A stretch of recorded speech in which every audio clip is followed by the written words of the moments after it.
Well, good evening, everybody. It's the Cryptid Huntress. I'm Jessica Jones. Welcome into On the Hunt this beautiful Saturday night. We are live over here. I am broadcasting from Northwest Georgia right now, and we have actually I was at it was remote. I was at the Johnson City Paratech Symposium today. I actually did a presentation live from this seat right here today over there in Tennessee, and it was amazing. Thank you so much for including me in that. To everybody that was involved, I want to give a shout out to Matthew Delph and Harley Owens and Jerry Millwood and all the guys from NCI and Mr. John Dixon and his son as well for making that possible to let me do that from home instead of driving 6.5 hours up to Tennessee today.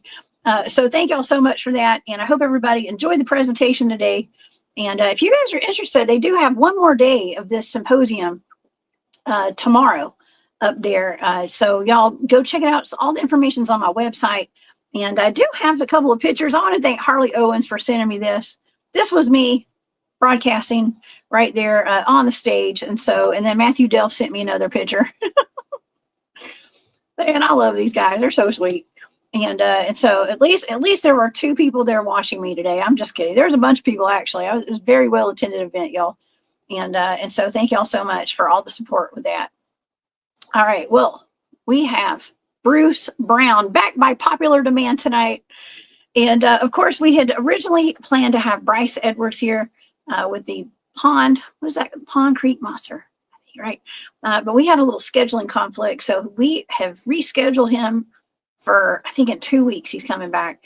And tonight, like I said, back by popular demand, we have Bruce Brown here out of Tennessee.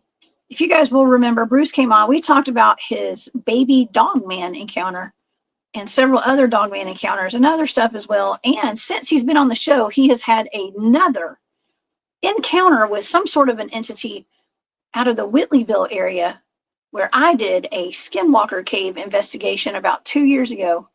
And so we're going to discuss his most recent encounter tonight, plus some other stuff. We didn't get to everything. We had a 3-hour show last time he came on, and we still didn't hit all the topics. So he's here tonight, y'all. And so buckle up, buttercups. It's going to be a wild ride tonight. I can't wait. Okay, so if you guys would like to check out the Cryptid Huntress and all my stuff I'm doing, please go over to my website.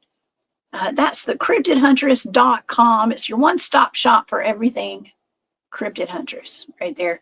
And so thank you guys so much for all your support. And also I have a Patreon and an Etsy shop. If you guys would like to support my work, it helps. And I do appreciate y'all so much for all the support. Okay, well, let's get to the show tonight, y'all. And thank you to all my moderators for being here tonight. Thank you to everybody in the chat. Tonight, we are going on the hunt with Bruce Brown to discuss the ancient lands of northern Tennessee and the entities that haunt that area. Bruce is a former law enforcement officer from Tennessee who has had multiple intense dogman encounters. He served as a patrolman, deputy sheriff, sergeant of patrols, detective, and chief of narcotics. His professional background exposed him to calls on Bigfoot and Dogman encounters, and he knows the protocols of how those calls were handled and potentially covered up, and how the military often gets involved. Bruce first encountered a Dogman while hunting, observing it from a tree stand, and a couple of years later, he had an intense encounter while ginseng hunting and got a very detailed look at what he believed was a Dogman or werewolf that followed him home. After multiple other encounters with these creatures, he came face to face with a small injured Dogman pup, and he picked it up and gave it a thorough examination. And we discussed that last month when he came on the show. And tonight we have him back. Of course, he and I have been in contact, pretty constant contact, since he's been on the show. And he had some more inside information on the Whitleyville property that I investigated. And with his permission, we're going to talk about that tonight, because that information is way deeper. The history of that land is way deeper than I ever knew. And so we're going to talk about that. And the encounter that he had was just over the hills and through the woods from that place that I did that investigation, along with a whole crew of other researchers that were with me. And so please help me welcome to the show Mr. Bruce Brown, who, by the way, can be found on the Cryptid Wrangler podcast and at Bigfoot Believers and Other Creatures. Y'all go join that group over on Facebook and subscribe to that podcast. And welcome to the show, Mr. Bruce Brown. Hey, Bruce. Hey, glad to be here. Glad to be here. I'm super excited to have you here tonight. Bruce, I enjoyed you. This, like I said, it's popular demand. We're bringing you back on tonight. Yeah. It was a wonderful show. How have you been? Oh, I've been doing good. I got into a little something other. I don't know if it was poison ivy, poison oak, or sumac, or curses. Curses. Yeah. Oh my gosh. You know what? That is the worst. I think it's the worst. Getting those skin rashes from that stuff. I used to not be allergic to that, and it didn't affect me. I could roll around in a bed of poison ivy or poison oak, and it didn't affect me. But now it's bad. Like, I have to go to the doctor if I get poison oak. And I don't know, maybe it's a curse too, Bruce. I don't know. Who knows? Yeah. I don't know these days.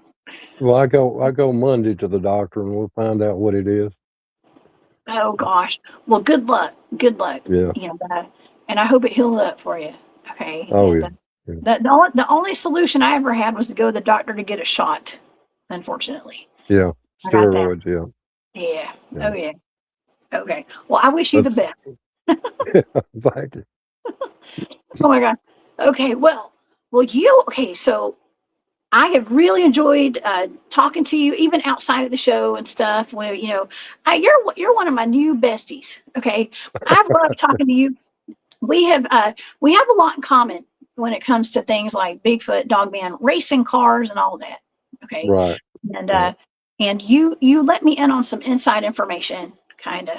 I know that you've been in law enforcement your entire career, pretty much, and you kind of have the inside scoop on that area that I did a bunch of research in. Not a bunch. I was just there for a weekend, but up there in Whitleyville, and I've told the audience about that property.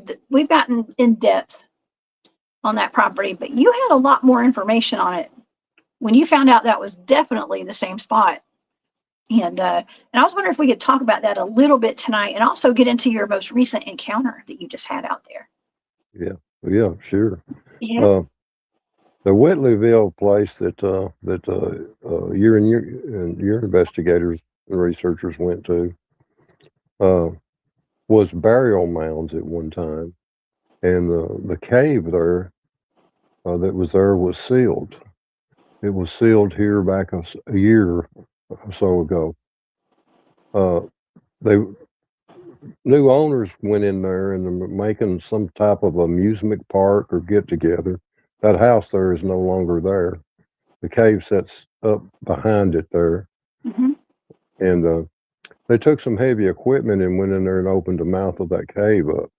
Well, that cave was sealed by, I want to say, a medicine woman or shaman. And when it was sealed sealed because of skinwalkers. So that was true. So what we were told before we went was true then, that there were skinwalkers that got sealed in there. Yes. Okay. Anytime you disturb the Indian mounds and tear them down to make farmland or to build homes or stuff on. The Indians, the Native Americans, put spiritual guards on that property. And so you never know what you're going to get when things like that happen. So the when you have two different, the Shawnee, the Cherokee, even the Creek, Choctaws, and when you have those in close proximity, then you end up with one in the bunch creating skinwalkers. And skinwalkers are created from spiritual Native Americans who use animal skins. And when they take those animal skins and do their rituals, they become that. And so they can do what most people call shape-shifting, but they're actually skinwalkers. Well, a skinwalker can hem up crawlers. I don't know if you've heard of a crawler. We actually encountered one in that cave behind the house. Okay. They was supposedly the guys did. I didn't. Yeah. I didn't want to go back that far. So the guys did. I think they have it on camera. There's 9 skinwalkers that was put in that cave. Okay. And they done the sacrificial blessings and stuff to keep them from ever coming out of it. But the new owners, after y'all went in there, have took heavy equipment and dug the front of that cave out. And something happened because they were turning it into a / picnic area, a gathering area, because when I went up there and seen what all they were doing, I went back a few weeks later and it all stopped. Everything's half finished, nothing's been done. And then when I went back yesterday and today, still nothing has been done. So across the road from that is a barn that a man has been working on. So I thought, just out of curiosity, to pull in and talk to him to see what he thought or would tell me about that particular cave, or what they were making there, some kind of a recreation area for landowners. And when I pulled up to him, I pulled my truck up next to his truck to talk to him, and he turned around and looked at me, and he walked in the barn and didn't say a word. So I got out of the vehicle and called out for him, no answer. So I walked to the double doors of the barn were open. You could see all the way through the barn, and he wasn't in there. So I called another 2 or 3 times out loud to announce I was there. I would like to speak to him, but there was no one in the barn, and I watched him walk in the barn. Ew. So that was a little disturbing. So I went from there across the hill, maybe 300 yards from that spot, and there's a cemetery and another barn there. And while I was there investigating that, I seen what I thought was a dog man. And as I got closer to the dog man, it had wings, and it flew off and come across the top of me and went to the entrance of this barn, and its wings were so wide it couldn't go through the double doors without landing and walking in. So that's what I wanted to talk to you about. What could that have possibly been? Because I've never seen nothing like that. Bruce, did you just spring this on me live? Oh my God. Yep. Oh my God. What? So we're talking about a 50-foot wingspan, both wings together, 25, 26 feet apiece. A man looking dog with a dog face, short-eared, a long tail with no hair on it.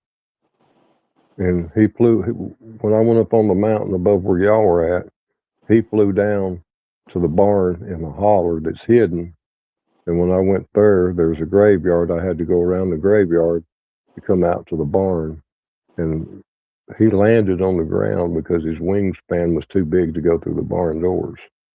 When he landed on the ground, he walked into the barn. And so when I got close enough to the barn, I made a couple high-pitched screams, but didn't hear anything. And I didn't go into the barn. Well, do you think that was the who you thought was a human when you first got there? Do you think that could have been the same person, shape-shifting, No, or two separate entities? I'm not for sure because this is a different barn than the first barn I went into. Okay. Yeah, the barn I went into that the guy went into, but he wasn't in the barn, is on the other side of the road, probably 2/10 of a mile from the second barn that this thing went into. Oh man. Well, let's get into the history of what I do know about that place. I heard. Did anybody else hear a growl? Oh, it may be. You know what I think that is? I think we came to the conclusion of what that is. I think it's the charger because I'm on my phone. I think it's the charger. Okay. I think it's a charger making a grumble sound because I've got my phone charging. Okay. And everybody thinks it's a growl, but I think it's my charger on my phone. So, but I don't know. Yeah. There's no growls, hopefully. I think it's the charger on my phone. So sorry. But it could be growls too, who knows? But technically I have consulted with some experts in the audio and technical side of things, and they think it's my phone charger. So sorry, y'all. It's not paranormal, everybody. I know it's an ongoing thing. It sounds like we got growls. Generally you can debunk that, especially coming across this audio. It's generally something static or something. It's my phone charger, y'all. Sorry, I got to get a new microphone. We'll fix that, okay? But anyway. But okay, Bruce, this is groundbreaking information right here. For some reason, I've been really wanting to cover flying winged humanoids this past week on my show. I had no idea that you were going to tell me this. And if we go back to the history of what I knew before you told me about that area, I know that there's a house across the road. I mean, all these houses have burned down that are on that plot of land right there. All of them, except for that brick house. The brick house is still there. The ranch style. Yeah, the ranch was still there. But across the road, those people moved out. Ferret told me those people had moved out kind of overnight after they saw something in the backyard. Well, that was a place that they levitated in the bed, and then one of them got thrown out the upstairs window, and then the next night it burnt to the ground. But they had seen what they thought was a dog man a few days before that in the backyard. So. Oh my God. Okay. Well, I remember when it burned down because Farrah was showing it live on Instagram or something. One of the social media sites. I think she was filming it. And she was freaking out when she lived in that cabin. But I don't know if she was aware of. There was a woman prior to her living there that was unalived on that front porch before it had a roof on it. It was just a porch with steps. In the place she was living in. Yeah. And I don't know if we talked. I can't remember if you brought that up on the show last time. I don't remember. I can't remember. I don't remember if you did or not. Well, in case we didn't, y'all, to the audience, that's very sad. But it would explain the paranormal activity going on inside the house. A woman, and it was a husband and wife, and the kid. They had 2 children there, right? Right. That explains why we found toys in the cave. Right. She would run in there with the kids from her abusive husband and hide. Oh man. Well, next week I actually have a friend of mine coming on the show. We're gonna get into the history behind the Amityville Horror House, and that is out of Montauk, New York, and that's where actually it's almost like a man had gotten possessed, and he unalived his family in the house. There's movies about it, the Amityville Horror and stuff, and this it kind of reminds me of what happened on this property. Did that now? I know there was an Indian burial mound there on that Mm-hmm. property somewhere, and the people had the man who unalived his wife on the porch.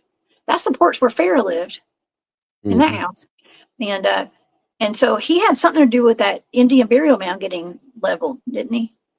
Right behind the ranch style brick house, they leveled that to make a soybean corn patch out of it.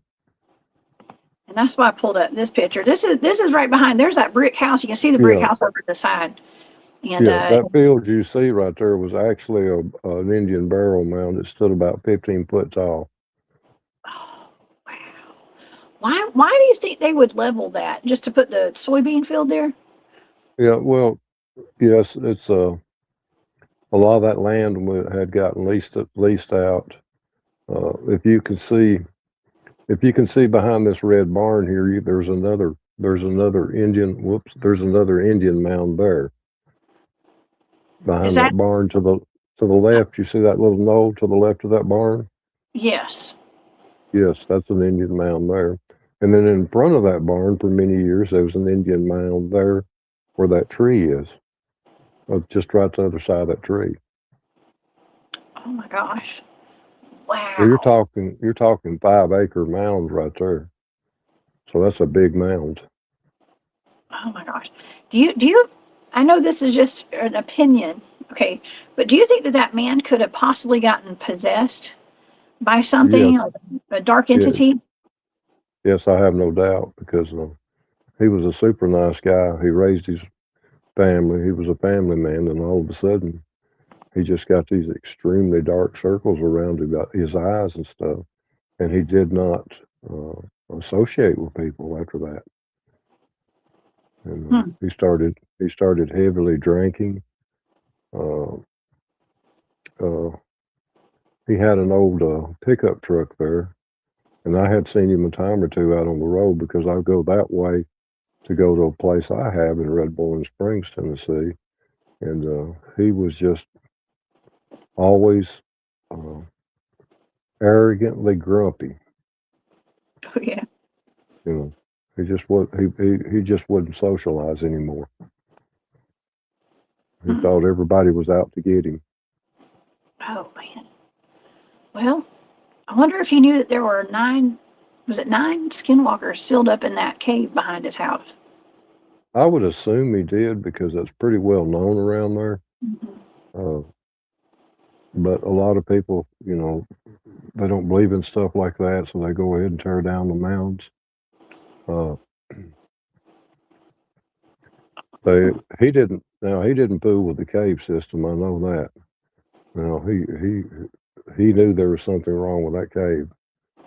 But the new owners went in there and took a backhoe in there and dug the front entrance back out, plus dug deeper back into it, and brought these huge rocks out and stacked them out in the front. Then all of a sudden, everything quit. All the construction quit there, and nothing's happened in a few months now. Oh my gosh. Playing with fire, Bruce. Yep, That's what they're yep, doing. Playing with fire over there.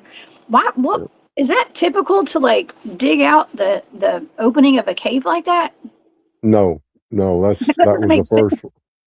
that was the first one I'd ever seen in Tennessee that was dug out with heavy machinery.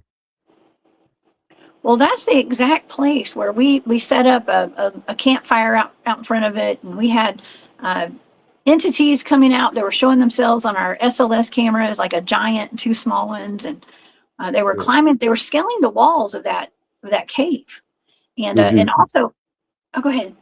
did you get any stick people on your cameras? Yes, that's what I'm talking about. They were there was a giant stick Yeah, figure and two little stick figures, and they were yeah, interacting with us. yes. Hmm. Yeah. Well, the big one looked like it had horns on its head. Well, that's what I run into at the barn right over the hill from that. Did it have Is the horns? horns on? It had the horns, but not. There were goat horns, but they were turned the wrong way. They were turned frontwards instead of going backwards. Oh my gosh. I don't even know what to say, Bruce. That is absolutely wild. I did want to bring this up because Brent says Quetzalcoatlus. I don't know how you say that. Like Quetzalcoatl, right? Is that the it's almost like a winged serpent or something. I think that was out of that. Is it Aztec maybe? Um, there are. Sounds like I want to say a serpent god or something. sounds like Navajo. It could be. Yeah. Well, it's also. Well, I'm just trying to make a connection, kind of, to maybe like Central American, gods of old and stuff, like in Central and South American, and then we have all these Mayan ruins up here in the South, and Right. Mayan ruins and all sorts of pyramids and stuff like that. I mean, Tennessee is full of ancient Egyptian culture. Okay, and names of Memphis and the Mississippi River runs through it, which some say that's the Nile. Okay, and that maybe ancient Egypt was actually here, and the center of it was in Tennessee and Georgia and Alabama, all around here. So It could have been in Clay County, right above the next county up from where you were at investigating this. Two ancient religious artifacts made of wood were found in the Cumberland River in a red clay bank, and they're dated back to 18 BC. That's 18,000 years before Christ. oh my God. And that's all the same area. Oh my gosh. Well, I often bring up the fact that I even said that on my presentation today up in Johnson City. There's evidence that there was an ancient Egyptian temple that was covered up by Norris Lake or Yes, Lake Norris. yes, Yeah. yes. So there's a lot of history it's been covered up. And literally by man-made lakes and stuff and leveled like these. Right. Hmm. We've lost thousands of mounds to the lake, yeah. And then agriculture, people not knowing any better, have taken several mounds down. We've had several mounds taken apart. Archaeology that was taken apart, and the Indians were moved from it, and then they were layered in layers through the ancient times. And when you get towards the bottom of it, you get into the giants, which I believe was Bigfoot. And of course, they coexisted. So, they traded back and forth, whether they trade women for buffalo hunting grounds and this and that. So there was a lot of that going on. Oh, yeah. So that's where the DNA human factor comes in on the mother side, mitochondrial. So you would have the Bigfoot as we know it today. Of course, it wasn't really named a Bigfoot back then. Bigfoot didn't come around until 1958, when a newspaper reporter found some big tracks, took pictures of them and put it in a newspaper and called it Bigfoot. So the Indians referred to them as in several different names, and the English versions of most of them were hairy men or people. They were just another tribe. Yeah, a friend of mine sent me a message earlier today. Gerald's in the chat today, Midwest Night Watchers. Gerald asked me, he said, with all these giant skeleton bones that have been found and are being hidden by the Smithsonian and, the ones that are in these mounds even, could they have been Bigfoot bones? I was like, yeah, it could. Yes, I firmly believe that. Yeah. Mm-hmm. I think so too. I firmly believe that, because if it would have been like the Nephilim or something, they wouldn't have been in the same mounds. Okay, well, we've got to get more into this winged thing that you saw out there too. But first, I want to say thank you to Ghost Rider 33. Thank you, Ghost Rider, for that random donation. You're just so sweet. Thank you for your support. I appreciate you. Oh man. Okay, so some of the things that were experienced out at that location on that property that we're talking about tonight, Dogman, Bigfoot, pale crawlers out in the cave, all sorts of strange things out there, but also a lot of paranormal activity, ghosts, spirits, and then we got the S walkers, right, in that cave. And now you're backing up the claims and the facts of that actually really being true history. And so our Yes. our intel was not wrong about that. Right. But what do Y'all you got think? out on the light side. Yeah, You know, did we? yeah, you got out on the light side because there's some really, really bad things happen there. Well, I had no idea that a woman had been unalived. I mean, this was brutal unaliving. This was not. Right. This was brutal. Like not. Right. This was bad. I mean, it's all bad, right? But it was Right. excessively brutal, I think. So, and it's very tragic. And I had no idea that happened. I'm not sure if the people who live there knew about that. I'm not sure. I haven't even talked to those people that live there about it yet. Okay, they're probably watching this. Maybe they'll find Okay. out. Okay, but that happened kind of recently. Like it was within the past like 15 years from today, or was it farther back than that? With the You're breaking up. oh, am I? Can you hear me? Can you hear me? Okay, yeah, I can hear Yes. you now. Okay. When that lady was when she died on that porch, was that within the past like 10 or 15 years? You probably more like 7 or 8. Oh wow. I mean, yeah. Yeah, 8 years, about 8 years. Oh my gosh. So it had been within about 5 years prior to us going there. Right. Great. Oh my gosh. Okay. Well, all right. Well, let's figure out what this winged being is. How tall did you say this thing was? You saw it probably 7.5 to 8 foot tall. Mm-hmm. Short ears, long snout. It had goat horns, but they were turned opposite. They were turned forward. The wingspans, I'm guessing 24, 25, 26 on each wing. He was too wide to go into the double barn door, so he landed there and walked in. Had not horses' hooves, but cows' hooves. Split hooves. Did you get out of the truck and go look? I mean, I wouldn't. That's what I'm saying. Did you happen to? What did you do when you saw it? Well, I was walking across that hill when I saw it, and it jumped. I jumped it up, and it was on the opposite side of the cemetery, and it flew across the cemetery and landed in front of the barn. And the barn had been recently mowed with a lawnmower, so I got a really good look on him. When I got to the barn, instead of going to the barn door, I stood where I could look through the cracks of the barn and started making calls, coyote calls and stuff like that, and hoot owl calls. And then I finally answered out loud, "I seen you go in there," but I never got a response.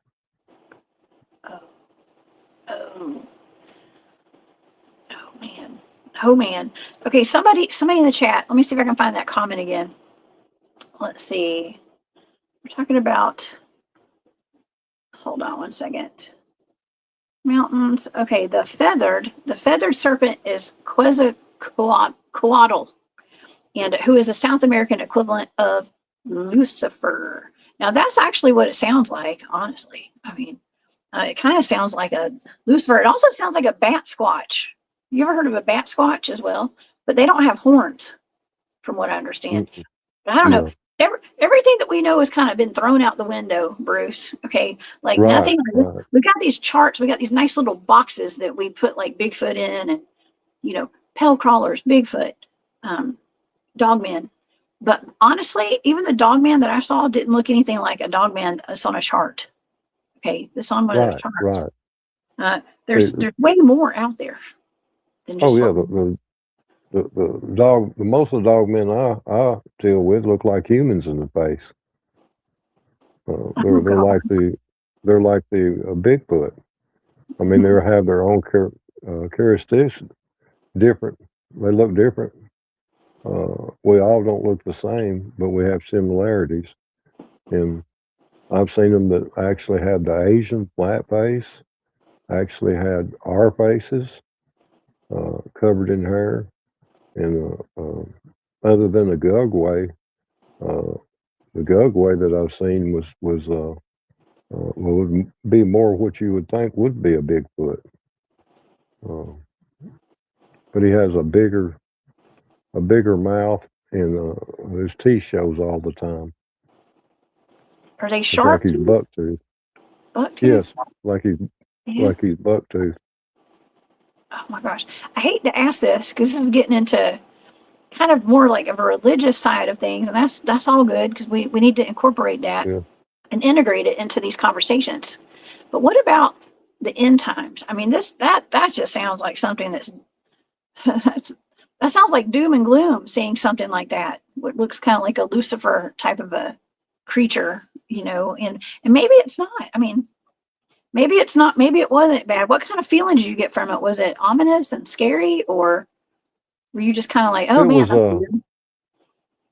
it wasn't scary. It was sort of ominous and dangerous. You got that feeling that it's something you didn't want to mess with.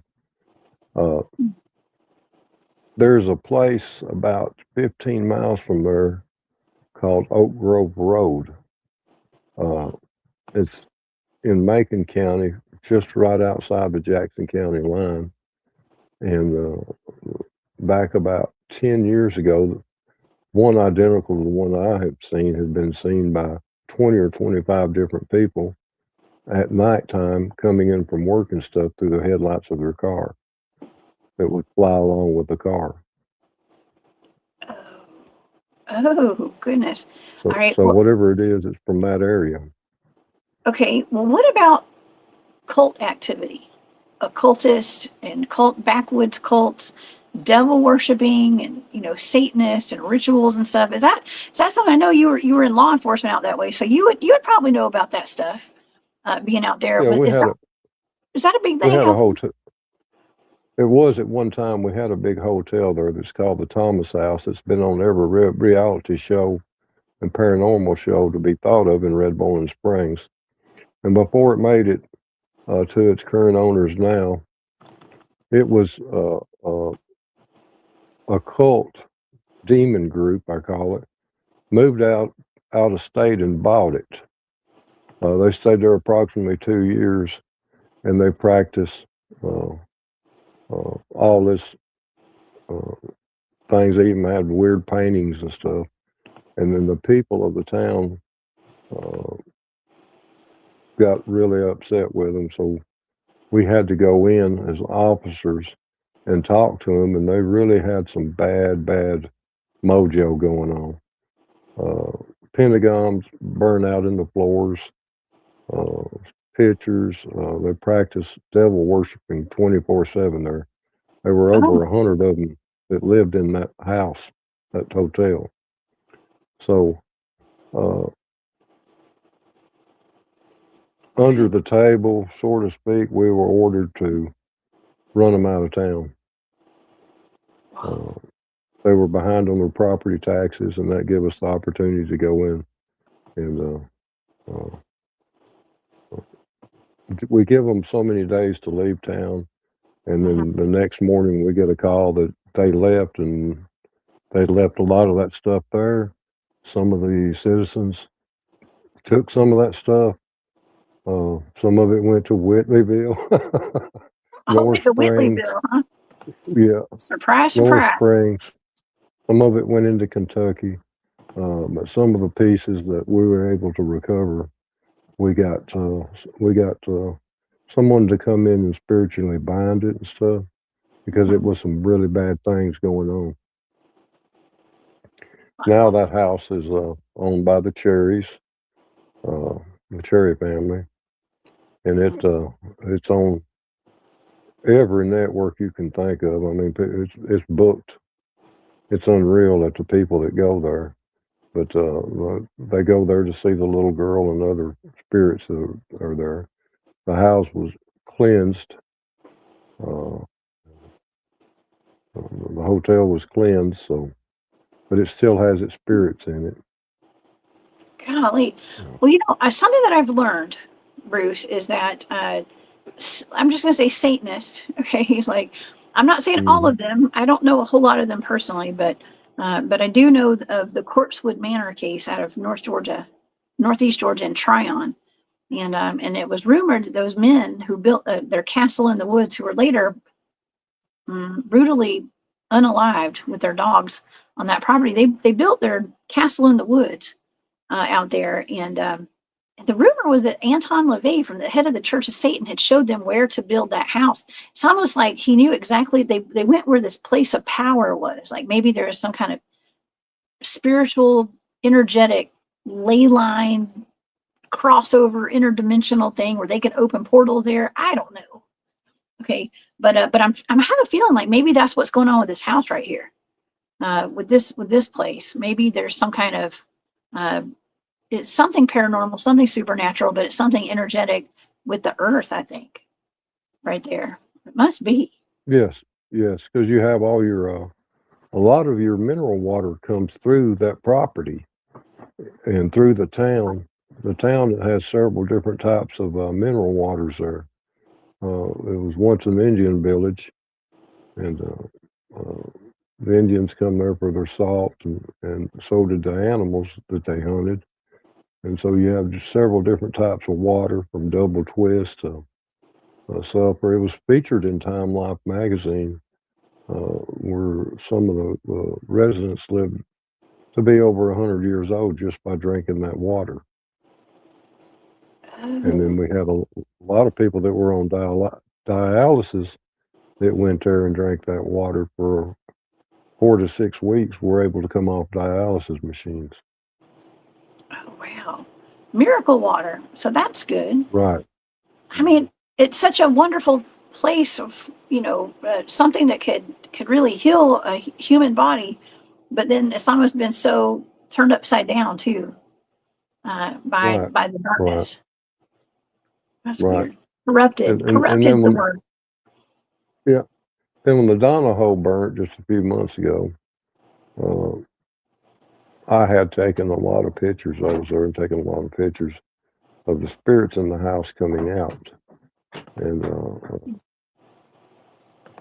after reviewing and seeing the pain that they were in and the way where they were trying to fight to get out, I deleted a lot of those pictures. And then there was a first responder there. He had took some pictures, and me and him had shared some. And then, of course, I sent you one of them. I don't know if you want to show it or not, but it's all Yeah. right with me if you Okay. want to show it. If it's okay with you, we'll show it. It's the one on Yeah. the fire, correct? Right. Okay. The one in the fire. This happened back in December. Yeah. It's actually quite sad. It's very sad. It does look Yeah. like a person. Yes. When I got there, there was actually to the right and the top of that one, and then to the right level of that one, there was more spirits coming out. And then on the side of the hotel there were spirits coming out of the windows, going up the side of the wall on the outside, climbing towards the roof. Oh my gosh. That's called the Donahoe Hotel. Donahoe Hotel. Yeah. Let me look that up.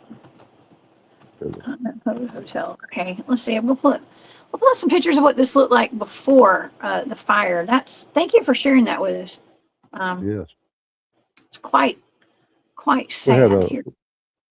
our presidents also visited that for the healing waters there too. Oh my gosh. Let's see. I mean, it's a beautiful building, but now it's been completely burned down, right? It's gone. Right. It's gone. Yeah. Only thing left is the mineral water pump, hand pump that you can still get water from.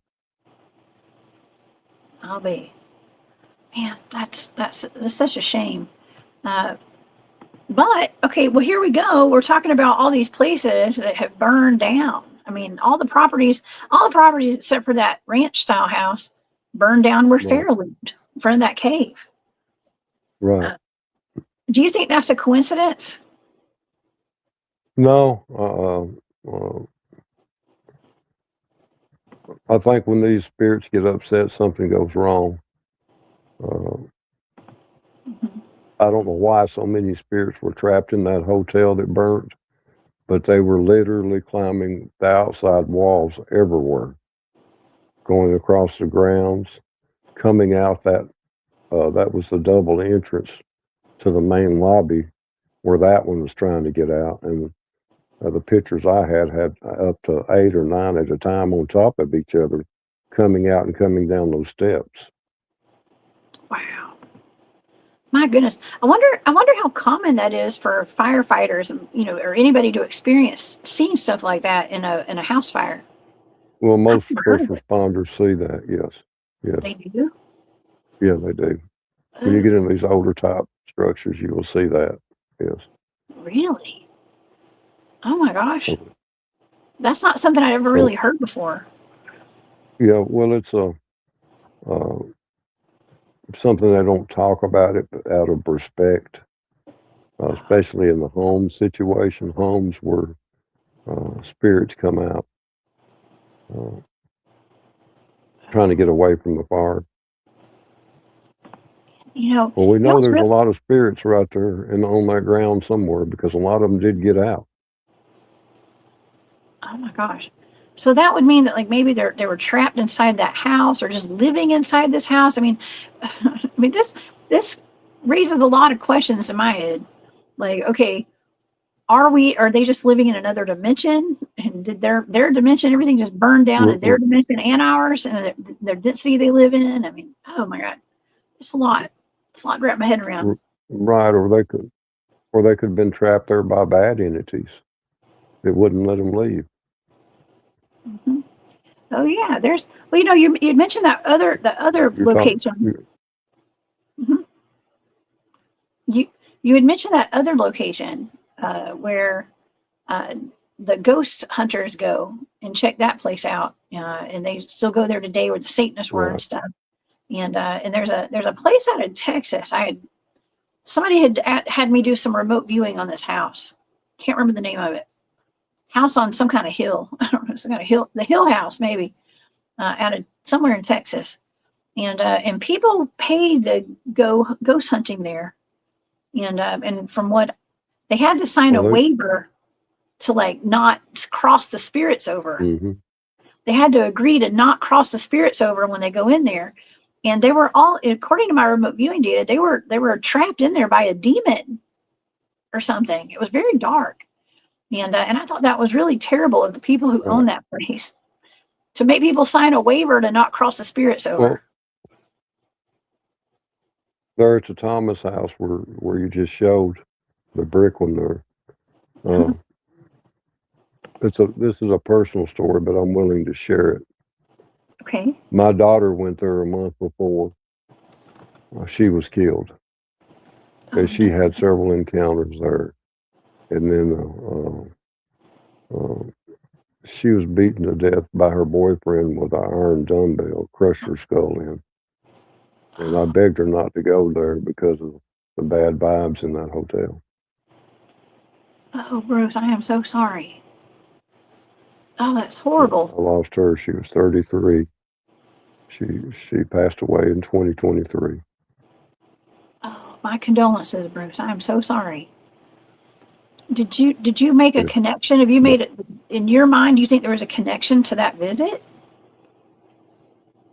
And Yes. Oh my God. I just had this gut feeling with everything that was going on in that hotel that it was a bad idea for her to go in. I asked her not to, and she didn't go into it for 2 or 3 years, but then she got with this, her boyfriend's mother wanted to go, so she went with her, and they experienced a small child playing with a rubber ball, bouncing it down the steps to him and stuff. And it was an apparition. You could see through the child. But there was something keeping the child from coming down the steps. And that's what I explained to my daughter. I mean, there's something evil there that's keeping the spirits in. Mm-hmm. And then I want to say a month, 3 weeks later, my daughter was dead. Died a horrendous death. Gosh, Bruce, I'm so sorry. And that really brings up the idea and the theory that, these going to places like this that have this energy that's stuck there, or exploring stuff like that. I know what people get on to me all the time about going looking for dogmen and Bigfoot and stuff.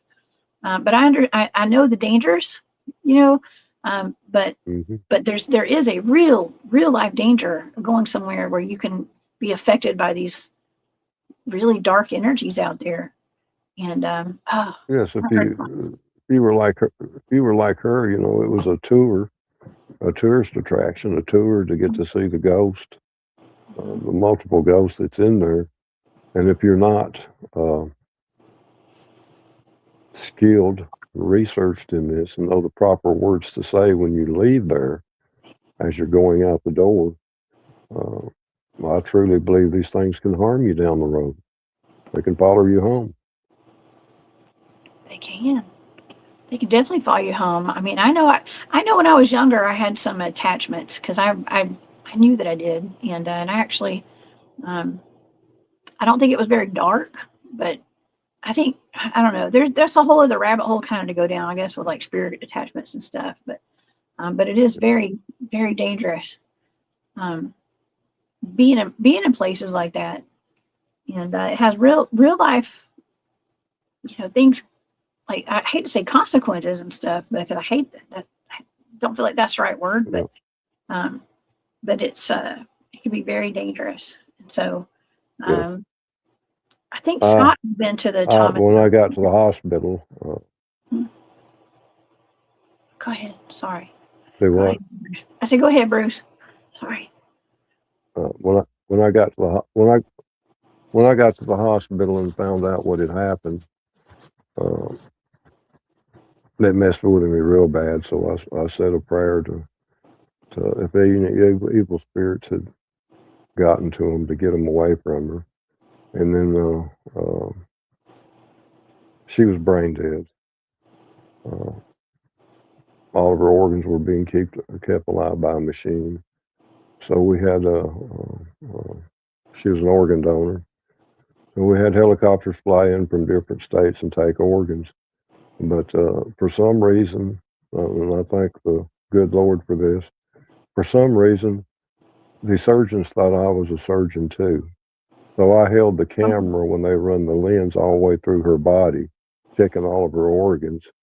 And then the nurse walked in after we got done, and her mouth flew open, and she told the other 8 surgeons there, "This is the father. He's not a surgeon."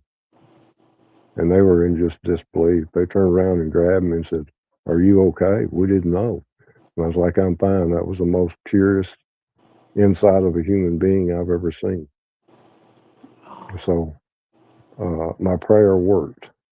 Mhm. Oh my gosh. So Wow. That is, whew, even though I lost her, she saved many other lives.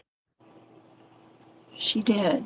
That's a terrible, terrible thing. And it's also wonderful that she was able to help other people, live through her organs and stuff. I know my brother was an organ Right. donor too. So it's, whew, man, it's a very, it's heavy, to even talk about these things. And it's also healing to talk about stuff like this too. And maybe things that we're talking about tonight can help other people Oh as yeah. well. I do. That's one thing that I like to do on my Right. channel is to, I would tell people,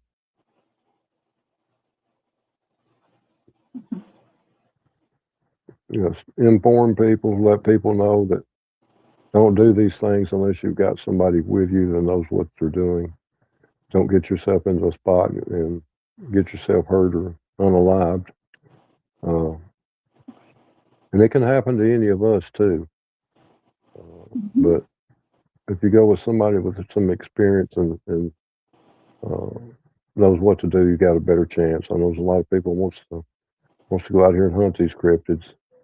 Uh, uh, I've not run into any bad ones as far as Bigfoot and Dogman, except one. These other entities that I've seen are very, very bad. Uh, so you just got to know what to do and how to handle yourself.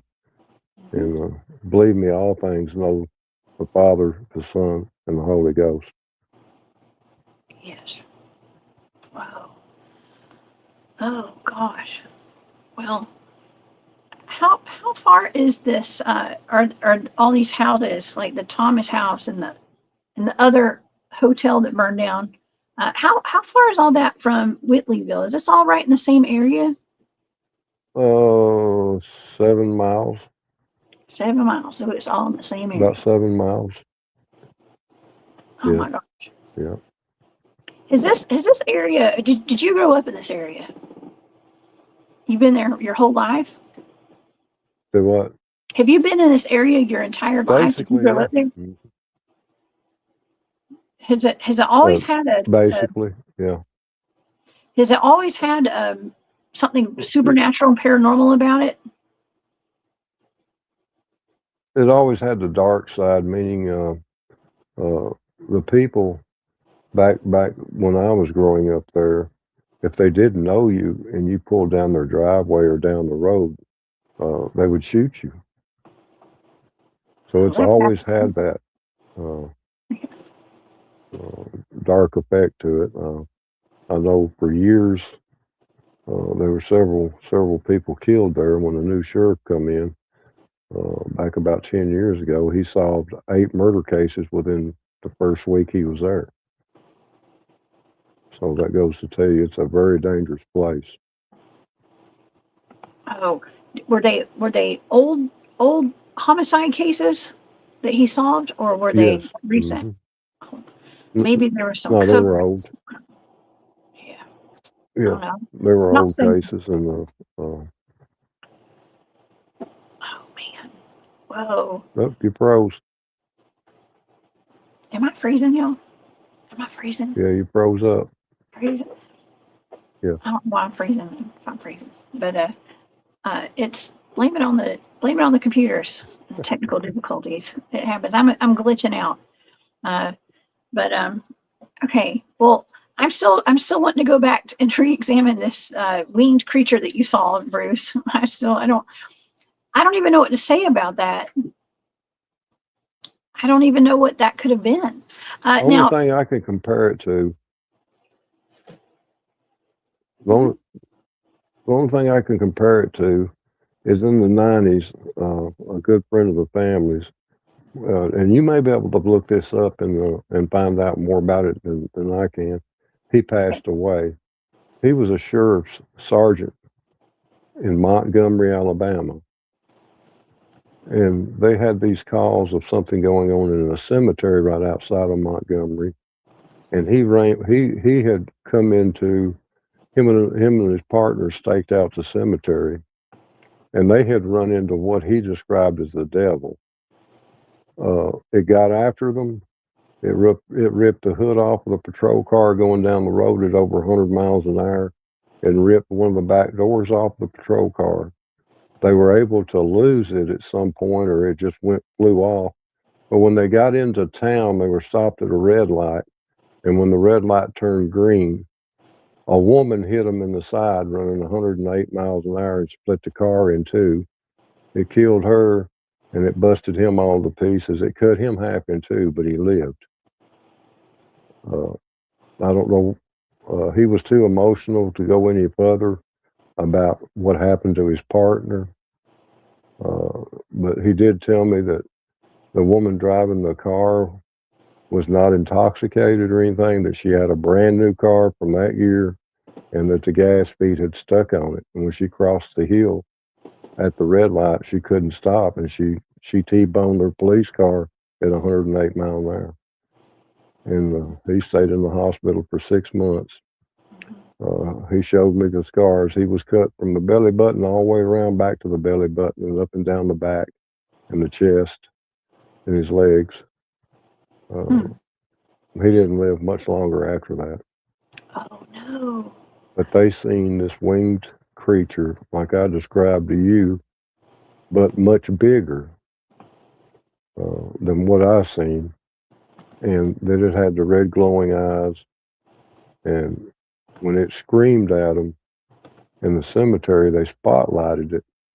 And then it took out after them. And they took off in the car. and it had tore the light bar off the first thing. At that time, they were about 65 or 70 miles an hour. When they got up to 100, 105 miles an hour, it took the hood off the engine. When it come down, it just completely took the hood off, and then took one of the back passenger doors out. Just took it and flew off with it. Oh my gosh. And then when they got back into Montgomery, Alabama, they were hit by a woman with her gas pedal stuck. And of course, it killed her too. And he swore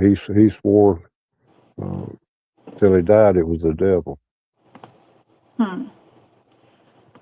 But Well, let me share he this. explained it at being 20 to 25 feet tall with a massive wingspan, and the wings on it were approximately 12 foot wide in width and 30 to 40 feet in each wing long. It had claw-like feet like a turkey. And it had massive legs and a massive body.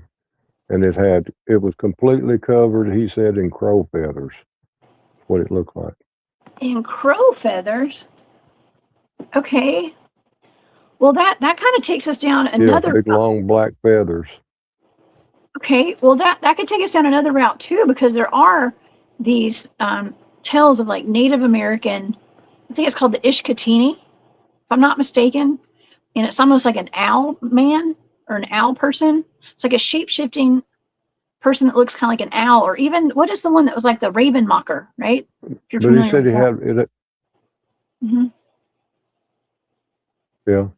He said this one had the head on it was so massive that it looked like unicorn horns on its head sticking straight up. 5 or 6 feet long horns. Wow. I mean, that looks... But he was telling me this while he was crying. That's how, upset he was. I mean, it just sounds and feels evil. That just sounds evil to me. Nothing about that sounds good. Right. And see, they had gotten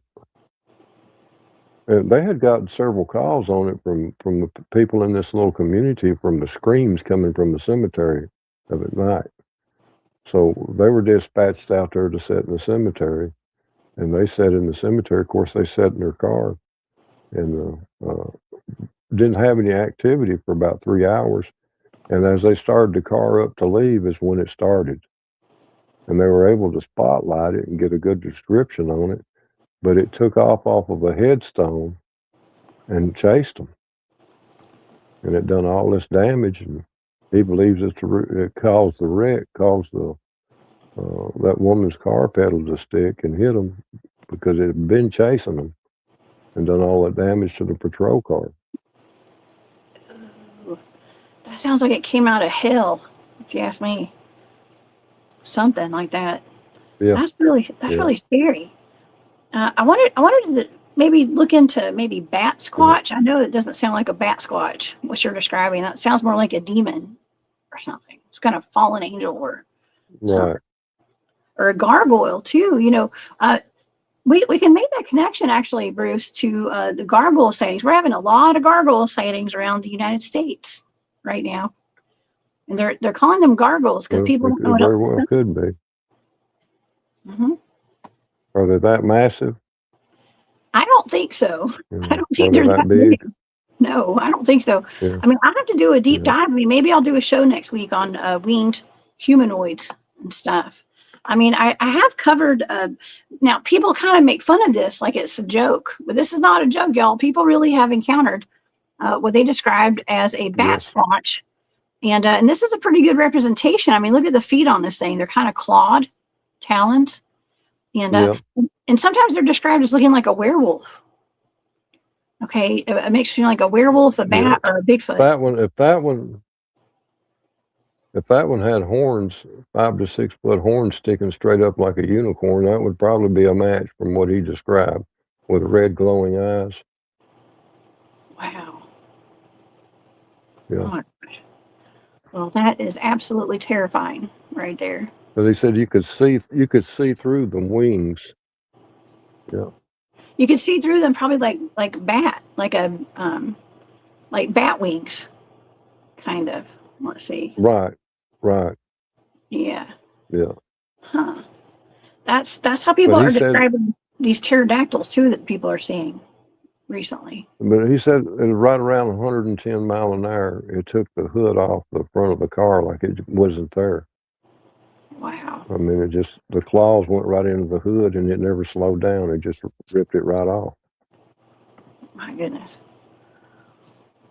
Well, it's kind of interesting that we don't hear a whole lot more about creatures like this.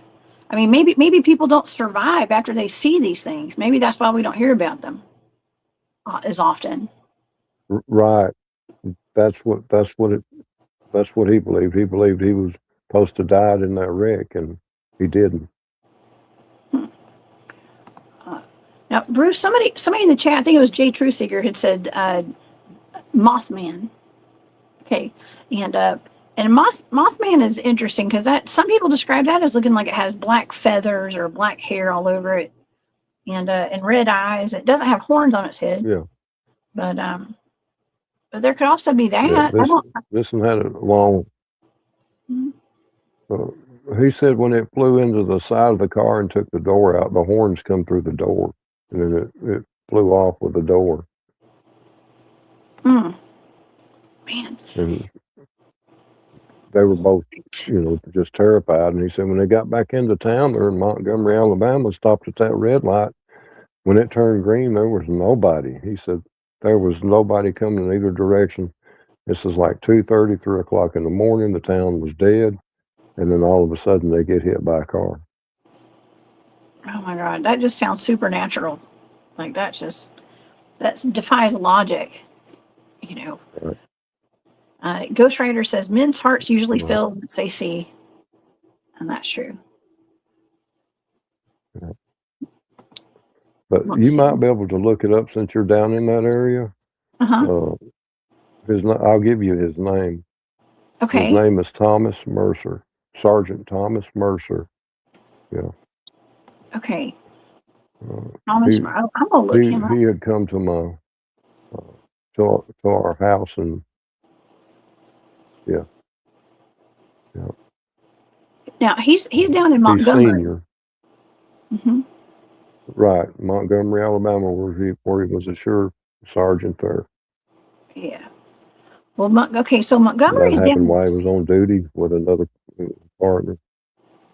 Okay, I'm sorry. I think Montgomery is down in South Alabama, I think. So that would be, I think Montgomery's more south, kind of near Cornwallis. I'm going to be down in Cornwallis in October.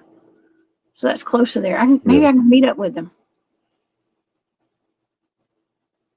I was trying to remember the little community this cemetery is in, but he told me that in the 90s, and I cannot remember the community name.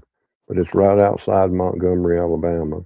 Of course, Montgomery County is Montgomery, Alabama. Let's see. I'll look it up. Map of Alabama. Okay, let's look up a map. Here, I'm going to pull up a map of Alabama. We'll just look real quick while we're thinking about it. Okay. Okay, hold on. Take me 1 second to get this map up here. Share the screen. Okay. Let's see. Let's pull this one up. There's Montgomery right down there. And I think Cornwallis, that's where I'm going to be doing a Bigfoot town hall down there in October. Montgomery is right here, down kind of in south. It's actually, okay, so Montgomery runs along the troop herd corridor right here. This is where we have a lot of alien abductions, dogman sightings, Bigfoot sightings. We've seen our own down there. Actually, that's where my son saw his first Bigfoot, was right around here. That line, I guess, what is that? Is that 75 or 85? Yeah, it runs right into Montgomery. So that's just right there. Oh, yeah. They've got a hot spot then. It is. I wonder if there's any kind of military installment right there, like a military base. Columbus, we have Fort Benning. right there, just I'm east not. of Montgomery. I'm not. I'm not for sure. Not for sure on that. Oh yeah. Okay. No, there's definitely a base right there in Columbus. That can't be more than an hour away. It's probably closer than that. So that's where people are having ET abduction reports with military involvement out there. So No, that doesn't surprise me then. yeah, there's something weird Yeah. going on out there, Bruce. Right. Yeah, something weird. Like I said, I tried to get as much of the story from him as I could. I wished I'd have recorded it, but he was just too emotional. Like he spent 6 months in the hospital before he come up and visited us. Him and his wife stayed with us for about a week, and he was glad to get out of the house. But the guy looked like he'd been taken apart and sewed back together. I'd never seen such a carvings on a man where he was. He was literally cut from the belly button all the way around the front. Of course, the car, when it hit him, busted him open, just about cut him in half. He was not meant to survive that. That's what that was. Okay, I have a question for you, Bruce. But before I ask you the question, I want to take a quick commercial break. I want to thank Ghost Rider for the super sticker. Wait, that's a random donation. Hold on, you had another one, Ghost Rider.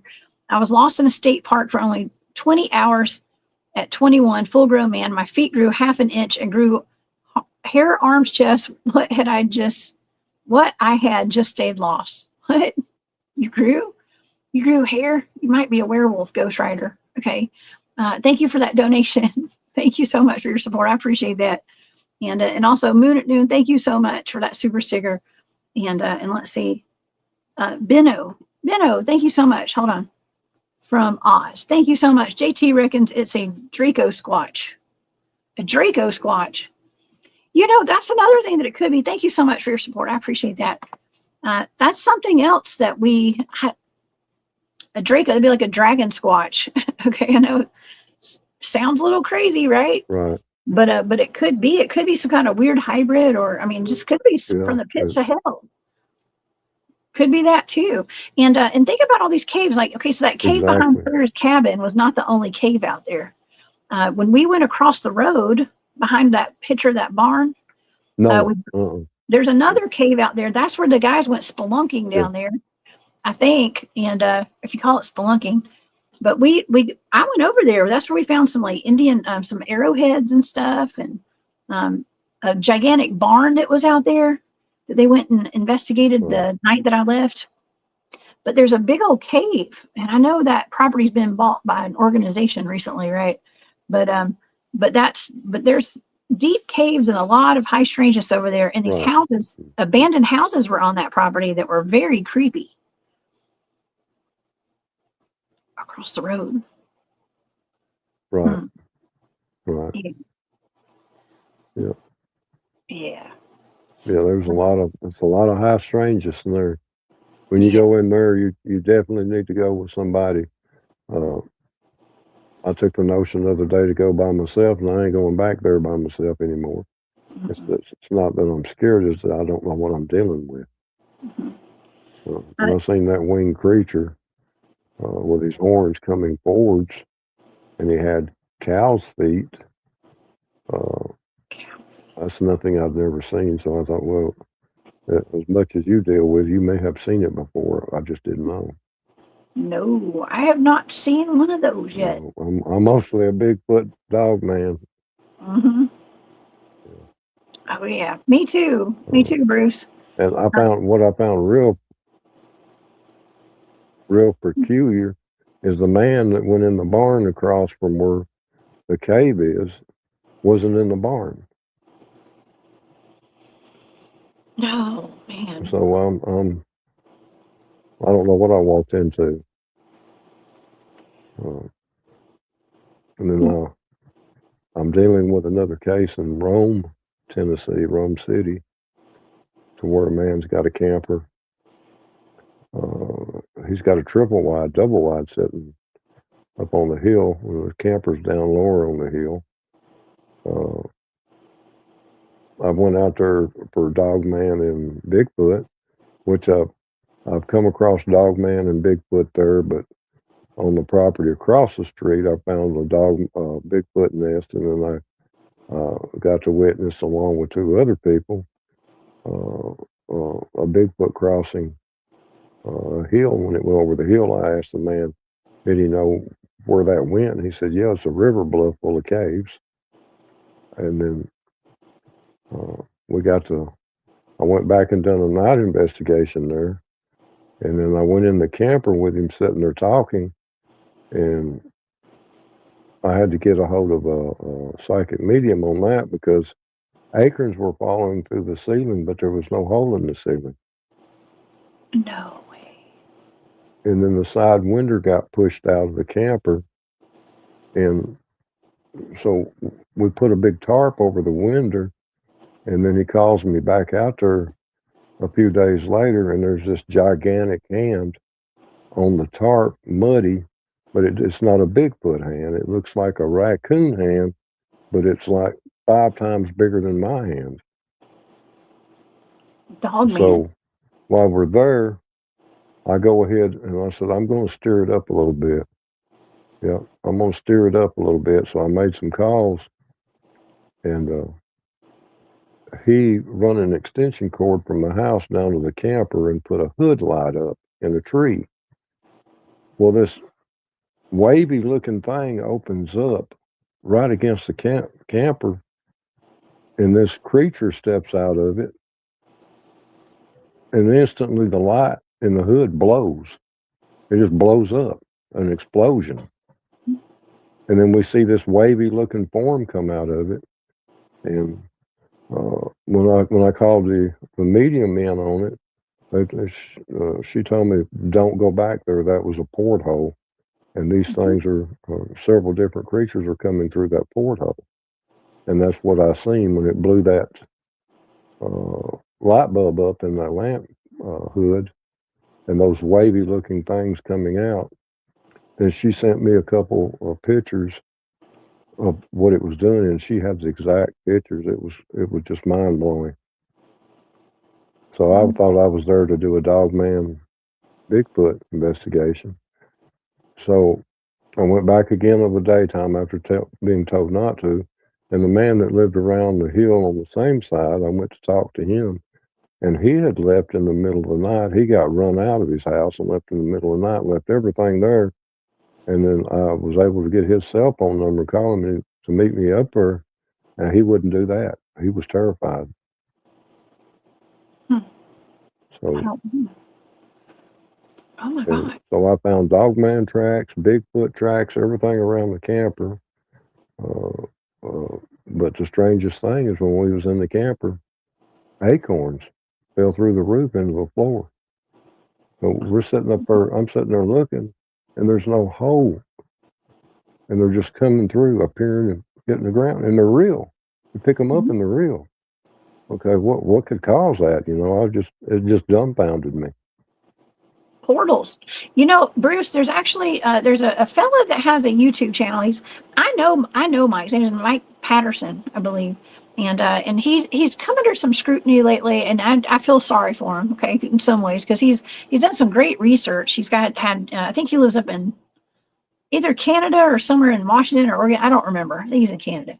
But he had talked about how he had objects kind of just showing up inside his house.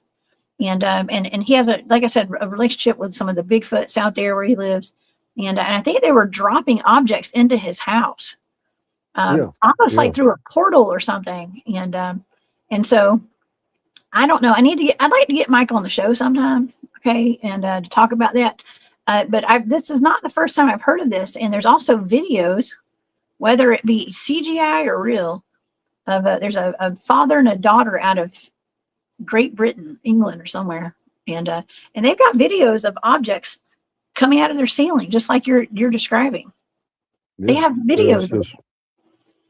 It's just astonishing to see. I mean, it didn't scare me. It was just disbelief. How how can an acorn fall through a solid ceiling? I just couldn't. And then, of course, the media, you know her, she's well known. She said that's a porthole. Yeah. And that's what you were seeing coming out that busted that light. The energy from that porthole exploded that light bulb. Oh, yeah. And it was these wavy looking creatures coming out that nothing I'd ever seen before. I don't even know how to describe them. And then I go back and I do some more investigations for the Bigfoot. I find the nest. I think I may have sent you the picture of the nest. And I mean, these are flesh and blood Bigfoot.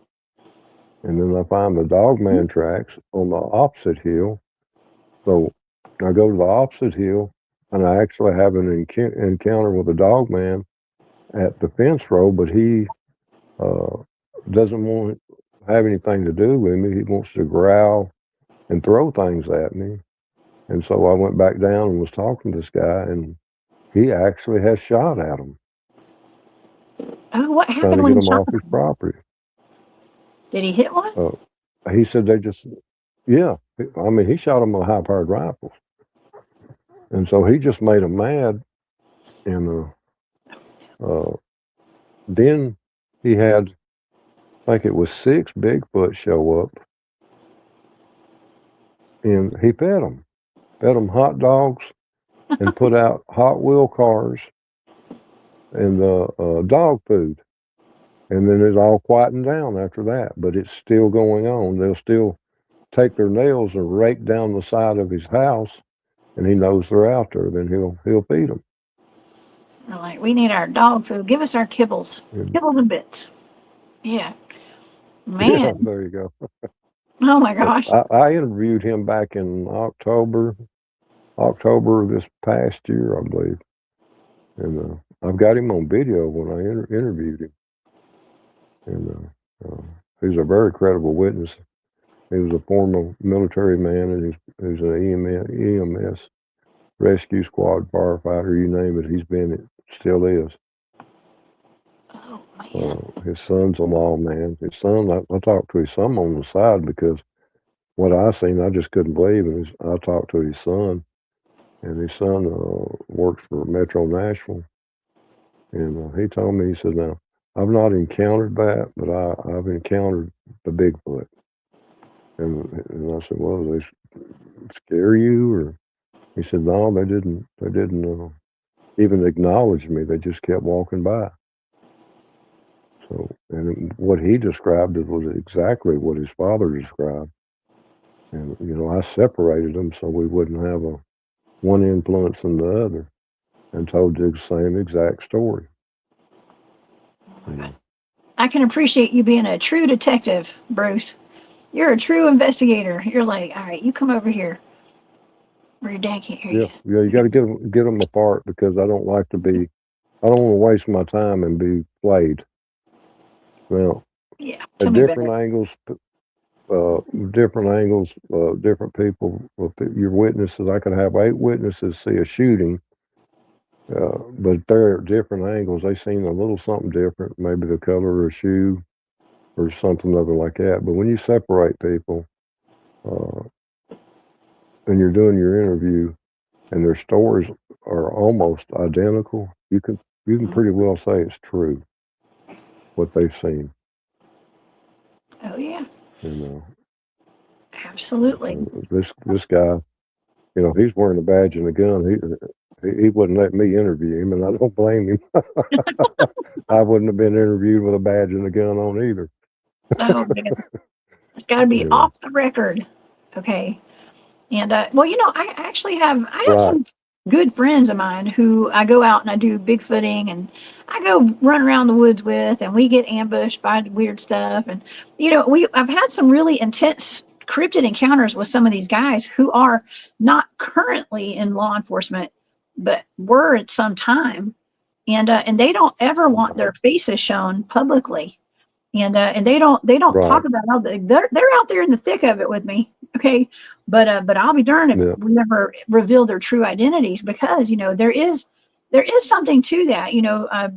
Old cases could come around, You know, you got to go testify. And the things that we're experiencing and we're speaking about publicly, or that I'm talking about, you know, with Bigfoot and Dogman, you know, there are people in the court systems that want to use that against you, like you're crazy or something. They can use that to like Yeah, make you look crazy. if I get called back by one of them, right? If I get called back by one of the cases that I worked that went unsolved, there's no doubt they're gonna try to discredit me. But I'm too slick for that. Oh yeah. That has nothing to do with the case. I stick with the case. Yeah, and I'll let them know real quick. And then, you know, my main thing is I try to prove your innocence. If I can't prove your innocence, then I'll turn you over to the judge and the DA, and they can figure it out from there. You know. Fair enough. I don't go in charging people and saying they're guilty. That's not my job. My job is to prove their innocence. If I can't prove they're innocent, then the only thing I can do is turn them over to the judge, the DA, and the jury. These hotshot lawyers try to take any officer, whether he's seen a cryptid or not. They try to discredit you. So that's their job. Their job is to try to get their client off. You know. Oh yeah. But, yeah. I can appreciate that. I'm not worried about that. I've done some big cases. Yeah. You know.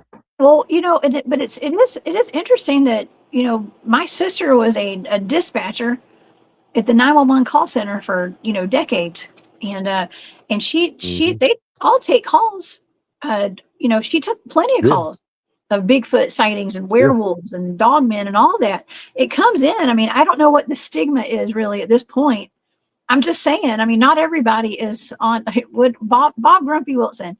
Bob was in law enforcement out in California for a long time, and he was like, "Well, I used to think that people were just on dope." That's what he said. I thought they were on dope until I had my own encounter. You know, right? And, when you have these supernatural encounters, you wake up. You know, I had that call of the elderly woman. Her daughter called in and said, "I need to check on your mom on my mom for me." And so the dispatcher dispatched me out there. And when I get there, the elderly woman meets me in the driveway. And of course, they just moved this trailer or home on a new piece of property there in the city limits of Red Bowling Springs, Tennessee. And she had lived across the road in a bigger home, but they downsized that to where she could keep up with a smaller home. And her mama lived there. They got it for her mama and set it up there. This woman herself, the daughter, lived in Murfreesboro, Tennessee, which is hour and a half away. I get a call. There's someone in the house. So I get there. The elderly woman meets me in the driveway. Says somebody in my house. So I have her to stay out next to my patrol car. And I go in and I thoroughly check the house. Any place a person could hide, I checked. Sweet. Well, I'll go back out and talk to her. And we go back in the house together. And the phone's ringing off the hook, and it's her daughter. Won't know what's going on.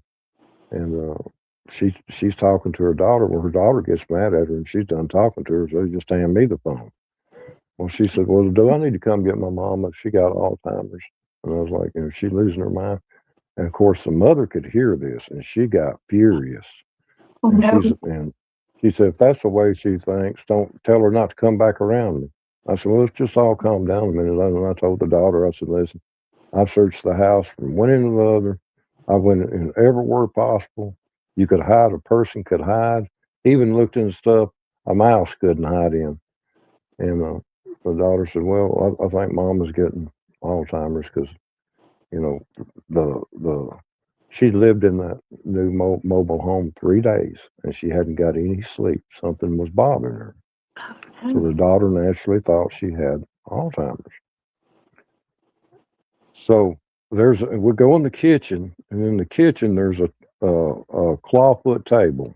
It's a round table, and there's 4 chairs, and they're all pushed up. It's a beautiful little trailer, and it's got 2 bedrooms, 2 full baths. Nice trailer, and well, it's brand new. So I'm wearing all this armor, so I have to pull the chair out before I can sit down. So I sit down there and I'm talking to the daughter, and the elderly woman, she sits down in the chair to the left of me, and she's listening to me and her daughter talk, and she looks at me and she says, she called me Lawman. Mr. Lawman, you don't see that man sitting in that chair right there. I said, no, ma'am, I don't. That chair is scooted up against the table. There's no room for nobody to sit there. She said, you're not going to believe me either. You think I'm a liar too? And I said, now, wait a minute. I didn't call you a liar. I'm just telling you, I don't see anybody sitting there. Well, keep in mind, I'm sitting way out from the head of the table. I can see all the way under the table. It's she gets really upset, and she looks and points at this chair, and she's giving this chair a hard time. I'm going, yeah, she's lost her mind. Well, about time I got that thought out that was loud enough for her daughter to hear it, the chair flies back. Something gets up with heavy boots on and stomps through the house, goes down the hallway, and it just goes boom, kaboom, kaboom. And the back door just sounded like it ripped off the hinges. The daughter said, what was that? And I said, hold on a minute. I'll jump up real quick, and I've got a mag flashlight on me. The lights are on in the house, but I cut this light on because for some reason I just do that. And I cut this mag flashlight on. I went to the back door's standing open. I'm positive it's off the hinges. And I look down, and there's a brand new decks on this new trailer. It doesn't have roof on it, but they're brand new decks, big decks, and they're covered in about a 1/4 inch of frost, and there's no footprints there. So I walk out there, look over the side, everywhere, and turn around and go back in, and I look down and notice the only footprints there is mine. So I go back in, and I sit down there at the chair, and I said, ma'am, I said, how long has this been going on? She said, ever since I moved in here. And then the daughter, she could hear us. So I picked back up the phone, and I told the daughter, I said, your mama's not got Alzheimer's, your mama's not crazy, she don't have dementia or anything like that. There's something in here. It was in here.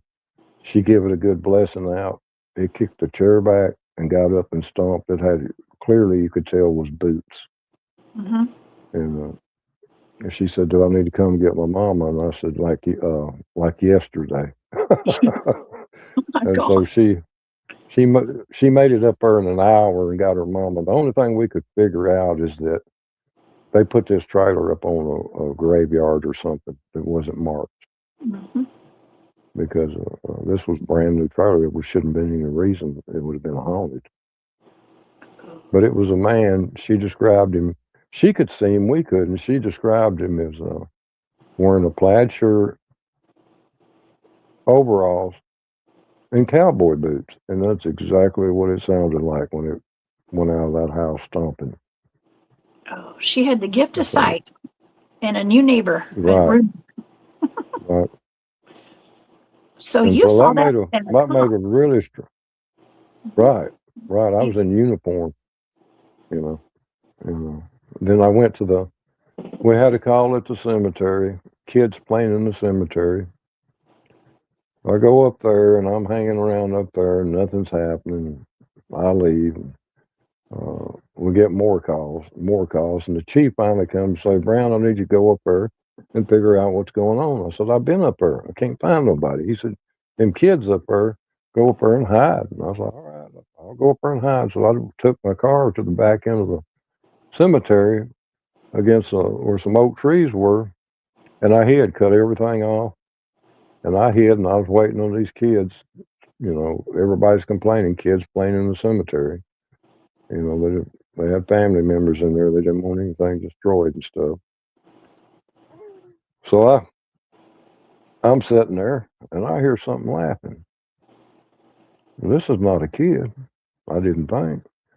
So I get out and I go out and I shine my mag light across. Nothing. Didn't see anything. So I start back to my car. It starts laughing again. This time it's louder. So I get back to the car. I threw the spotlight on. I shined it around. Nothing. I cut it off. I waited a few minutes. I heard it again. So I walked down to another set of oak trees. And I'm leaning against the oak tree, peeping around in the dark, trying to get a glimpse of a shadow. And this laughing starts. Well, it's up above me on the limb. So I shine the light up right quick, and it's a guy in period clothes up there laughing. He's an older guy. How'd he get up in this tree? Well, we're sitting there talking. I said, you're going to have to come down. You're going with me. He says, that's going to be hard for me to do. And I said, no, you need to come down. You're scaring everybody up here. And you can't be playing and cutting up in this park, in this, not park, but cemetery. And he said, well, I ain't going to be able to go with you. Well, I eventually talked him down to coming down the tree, and he come down the tree. And we were standing there talking, and I said, you got to go with me. And I reached and grabbed his arm. My hand went through his arm. And I felt this cold just go plumb through my body. I was like, well, what have I got here? So we're sitting there talking, and I said, can you tell me what's going on? He said, got some kids coming up here playing, and I'm up here spooking them. And I said, well, would you stop? And he was like, well, if they'll quit coming up here playing and bringing their little Ouija boards and this and that, and cutting up, yeah, I'll Did quit. They conjured him? They probably conjured him. Yeah, I was like, where are you at? Meaning where do you live at? And I knew by then I wasn't dealing with a person. I was just trying to keep a conversation going. And he said, you go right up there, you'll see my headstone. It glows at night. And I said, what? And he said, I'm buried right up here. I was buried in the 40s. And so I was like, okay. So we're sitting there talking some more. And he tells me how he dies, the whole 9 yards. And I'm going like, am I being pranked? I'm thinking this. I'm being pranked. And so I said, what would it take for you to stop this? And he was like, well, just keep these kids out of here playing their little games and stuff. He said, but I'm sort of enjoying it. He said, I'm having a great time. He was just a cut up. He had a pair of bib overalls on. And back then, when they buried people, that's what they wanted to be buried in. The farmers and stuff, they wore their bib overalls, their Sunday best. Their best overalls. Oh. Yeah, that was called their Sunday best. And he was buried there. And sure enough, his headstone is a massive headstone, and it glows at night. It's got a glow in it. So I talked him into quit spooking everybody up there. We sort of come to a truce. I told him I'd keep the kids run out if he would leave people alone. He said, well, I was just having fun. I wasn't hurting nobody. I said, it's not that you was hurting anybody. You're causing people to hurt themselves. So he got a kick out of that. He was just a character. He was a good ghost. Man. So I got a hold of the monument company, had them to come up there and check it, see why it was glowing of a nighttime. And they just, because they were stumped too, they didn't understand it. This is a old headstone from the 40s. It's probably 8 foot long and 2.5 foot thick. And there was no reason why it should be glowing at night. Wow. Huh. We've seen some tombstones, some gravestones glow at that place in East Tennessee, actually. There's that old cemetery where Harley took us. Harley Owens had us up at one of his spots. And we had some pretty massive Bigfoot Dogman activity out there when we were out there. But there's one that tombstone, one of the graves was like outside the fence, and it was turned backwards from the other ones. A guy named Spider or something. But but there were some of those tombs that they were actually at least one of them was glowing. And but it was more like through our night visions and stuff. Like it wasn't like it wasn't really glowing by the naked eye. You'd have to see it through like this as naked eye. Yeah. Oh wow. This was under a big oak tree, and it glowed at night. So when I turn my report in the next day, the chief tells me, yeah, we knew about the glowing headstone for 30-something years. It's written down. And I'm like, well, nobody bothered to tell me, you know. But God. it glowed. But it doesn't glow every night. That's another thing. You just drive up there till you catch it glowing. I mean, you can, it's so bright, you can literally drive by it. The drive going into it, the paved drive going into it, the headstone sits about 3 feet from the road itself. Yeah. And you can just cut your lights off and drive at least halfway around the cemetery just off the glow of that. And it's probably, I want to say, a good 10 or 15 acre cemetery. Oh, that's big. That's a big old cemetery. Yeah. Yes. Well, you have a friend out there. You got a good friend. You said you shook his hand. You said he felt his cold hand.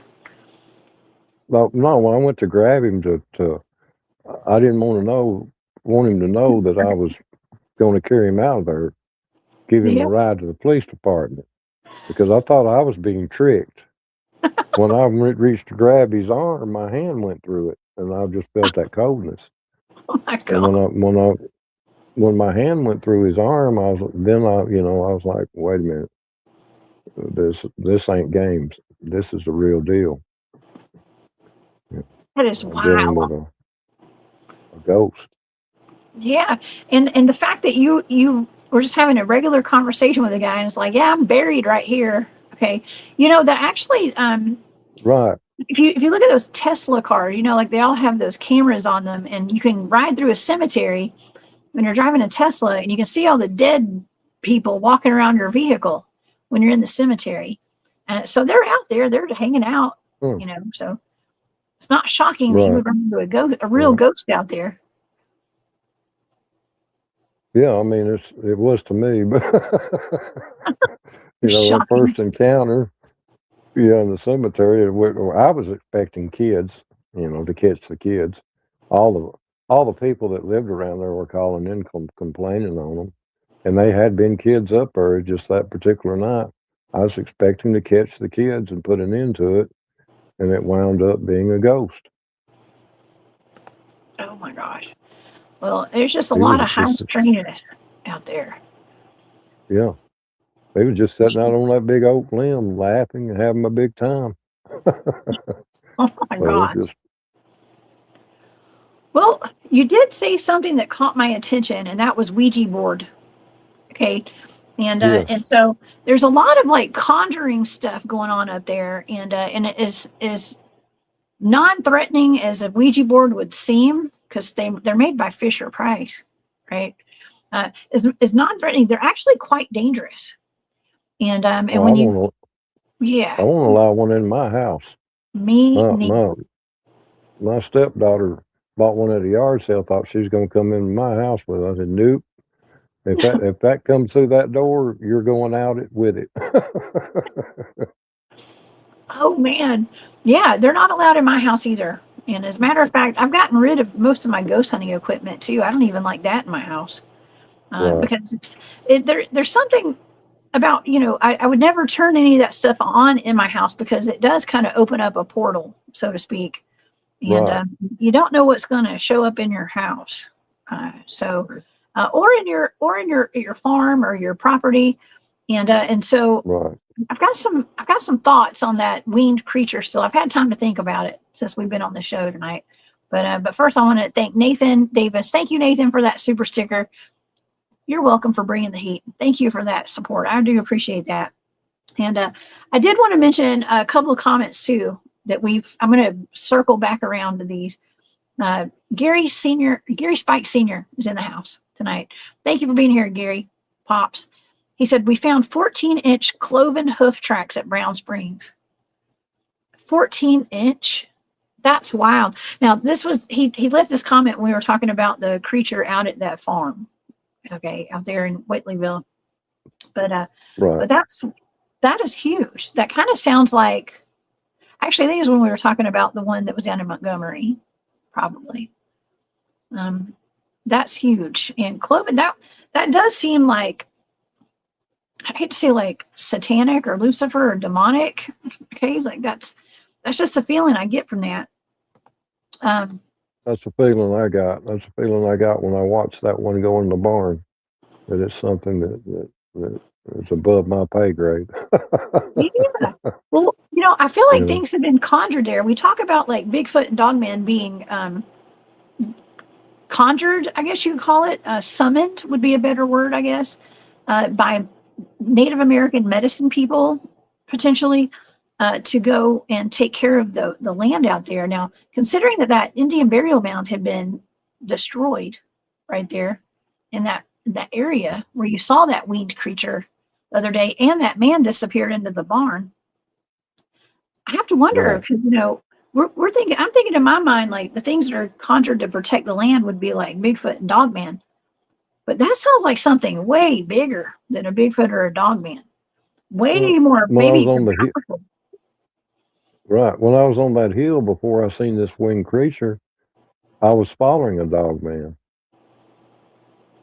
Oh, so you were And he following. went on out the ridge. He went out the ridge, and I started out the other way. So and the way I thought the dog man was protecting me after I seen this winged creature, thinking about why did that dog man go that way?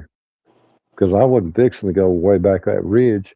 So I just cut on over and dropped over where the cemetery was and the barn. And then today I went by there at about 10 o'clock this morning, and nobody had seen me in there or anything. And there's a big trespassing sign hanging on the barn. Oh, was it there And before? it wasn't there before. No, Bruce, I know what happened. You So met it's you not, met the final boss. That's what you did. You met the final boss of all the crazy stuff over there. the, You the, finally met the final boss at the Whitleyville. road goes, yeah, the road goes down into the cemetery. You go off an embankment and then go back up another hill. And as you hit that flat spot at the end of the embankment, the barn's right there. So they can't stop anybody from going into the cemetery because it's an open cemetery. But I don't understand why they put a no trespassing sign on the barn, because you have to go right against the barn to get to the cemetery. Because they don't want you walking in on them shape shifting anymore. Oh, That's well, I probably, wouldn't fix to walk in that barn with that thing. Now, the other barn that the guy went into, I walked into it, and he wasn't in there. But the guy stopped to talk to yeah. see why they stopped working over there at the cave we were talking about. And he just disappeared. Are You the know, those barns got slats. The slats are about an inch apart, so you can see you got all kinds of light coming in. And you know, here I am hollering out, and no answer, but nobody's in there. And he didn't have time to go out another door or out the back of the barn because we were just feet apart. well, Bruce, I was going to ask you, the people who own that land now, where I went on that investigation with the caves and the dogmen and the weird stuff and the woman that died and everything, did a private, like a family, buy that property, or was it like a university? Because I know the university, one of the universities was going in and doing research in that cave for a while. We saw the evidence of that, where they were going in. I don't know if it was a speleological society or what. It would have been Tennessee Tech Archaeological Society, but there was a religious group, from what I was told, that bought all of that, called the White Nationalist. So I don't know. It's just Man. Channel 5 News. Let me think of the investigators were Channel 5 News, come up there and investigated it. They investigated Phil Williams with Channel 5 News out of Nashville. Investigated them, white nationalists. And I didn't see anything wrong with them. They were super nice. They didn't have any extreme views that I knew of unless they were hiding them. Uh, they weren't racist or anything. They were super nice to me. I mean, I look like I'm dark skinned, so I look like I'm full blooded Cherokee. I mean, they were just super nice. And Well, there's a lot of places to hide on that property. Just saying, if SHTF, if you know what I mean, and maybe that's what they're doing out there or yeah, something. I mean, who knows? There's no telling. yeah, Listen, it would be a right. beautiful spot for a family. Like, I would love to own a property out there in a home, but not knowing what I know now. Okay. I don't want to get levitated out of bed Yeah, at 3 o'clock in the morning and shoved out of a window. Okay. And upstairs the, window on top of that. the upstairs went, that was Yeah, that was a 2 or 3 story house. That was a big house. I remember it. that was a 2-story house with an attic in it, and the Had window. If you're looking at the house from the road, it was the window on the right hand side, which was a bigger window. Uh, when they got levitated, the man got thrown through the window out into the yard. Can you imagine? Can you imagine waking up like So, that? but the woman. Oh man, yeah.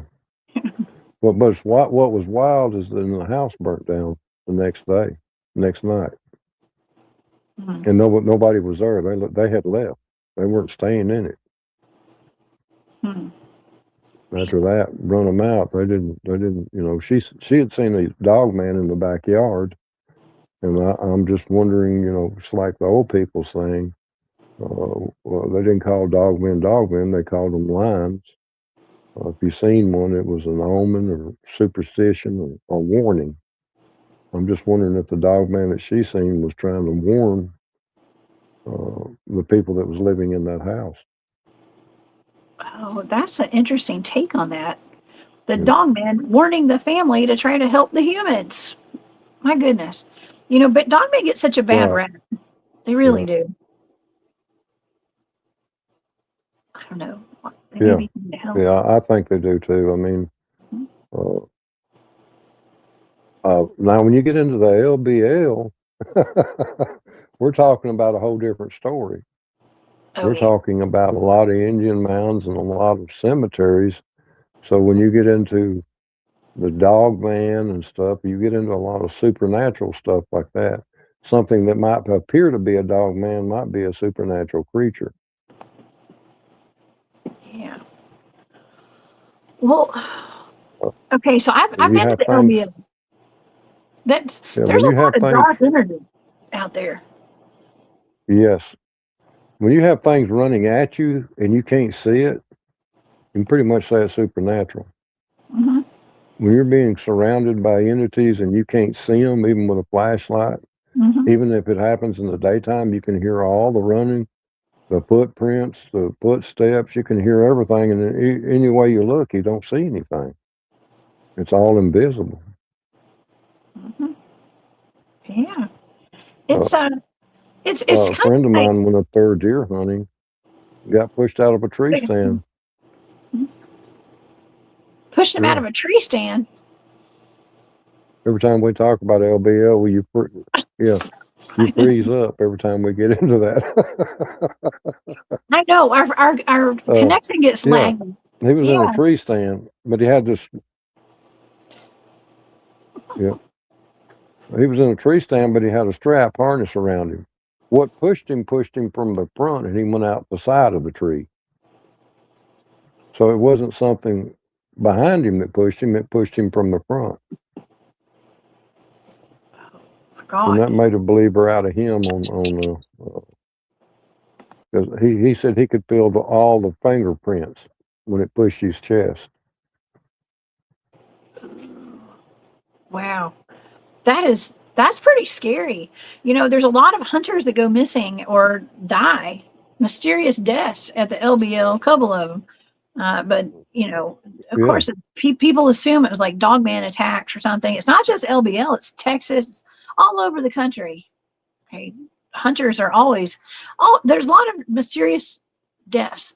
In Alabama, we have one at the hunt camp where we go on, camping and stuff. I've gone on an investigation. We had dogman and Bigfoot activity out there while I was there. That's where I saw my dogman. My 2 dogmen was out there. And that's a place where a hunter was found dead. His arm was ripped off in that hunt camp back in the 1980s. Yeah.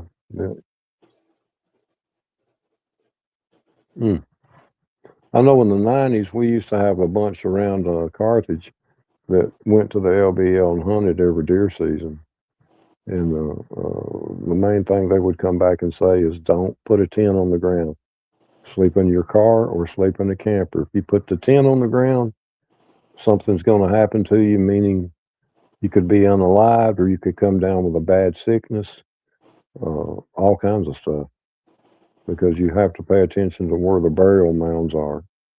And if you're not real familiar with a place, then whatever you do, they wouldn't use a tent. They would sleep in their vehicles or a camper. Oh, God. Hey, you know what, Bruce? I've been sleeping in my truck lately. Okay, and I lock the door, especially at the LBL. I sleep in my truck, my SUV. I knew there was a reason. It's out of respect. Actually, it's also because it's convenient. Right. Yeah, and safe. Right. There's something about the one of the guys up there. He'd hunted there for 30 years. He told me it had something to do with the rubber on these truck tires and on these camper tires, to where the energy couldn't focus on him. But if he was out in the tent, you could get deathly sick, end up in the hospital, have bad things happen to you within a month or 2 or so. And it was just, he said, just don't put a tent on the ground, don't lay on the ground. If you're out around the campfire, make sure you stay in your chairs. And when you lay down and go to sleep, make sure you're in a vehicle, something that's got tires on it. What about I don't know what that's got to do with it. What about a hammock, Bruce? Do what? What about a hammock? I wouldn't even do a hammock, because the trees are tied to the earth. No. Well, so, no hammocks for me anymore. I've been staying in my truck, so I'm doing the right thing. I'm gonna recommend me and Martin Groves. Martin's in his truck too. Oh man, my friends are gonna love this. That's true. We need to know these things, Bruce. This is important. Yeah. If you think about it, when you put your tent on the ground and you lay on the ground, you're receiving that energy from the ground. Mm-hmm. But if you're in a vehicle, and like my buddy said, with rubber tires on it, you're not receiving that energy. Yeah. So it makes somewhat sense to me. So if I went to the LBL, you couldn't pay me enough money to sleep on the ground in a tent. Oh, no. I need something. In my mind, it's almost like my truck is like an armored vehicle, even though it's not. Right. But it gives you that extra bit of protection with the doors locked, and those things can rip your doors off, Bruce. I'm not stupid. I know that. But at least when they're trying to jiggle my door and grab the back door off my truck, I can at least lock and load or something. You know what I mean? And I got a split second to make a decision there. Okay. And in a tent, you don't. So that's my friend said the only thing.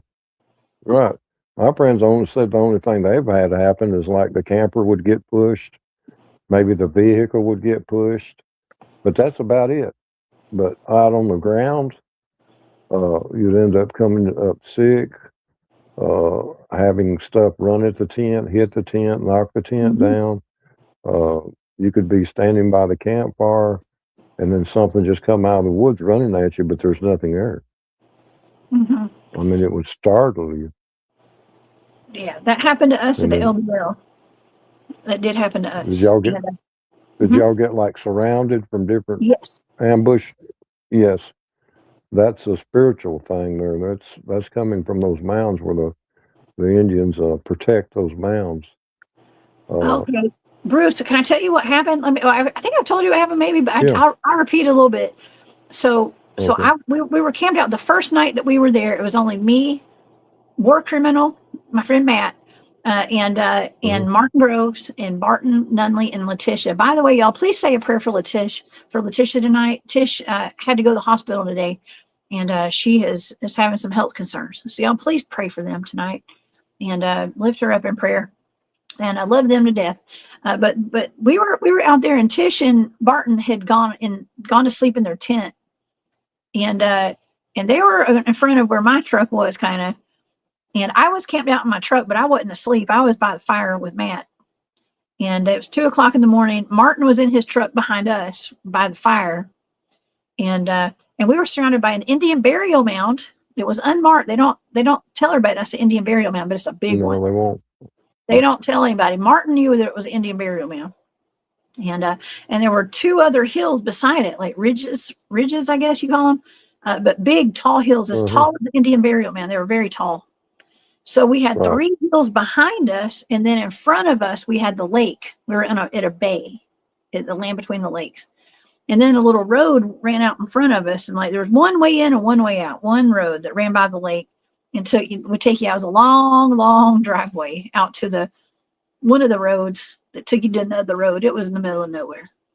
And there's a bay, where allegedly some people had been unalived out there just right down the road. And I mean, it's just a lot of carnage has happened out there, apparently, allegedly. And then about 2:00 in the morning, me and Matt were sitting there laughing about something. We thought we were just having fun talking.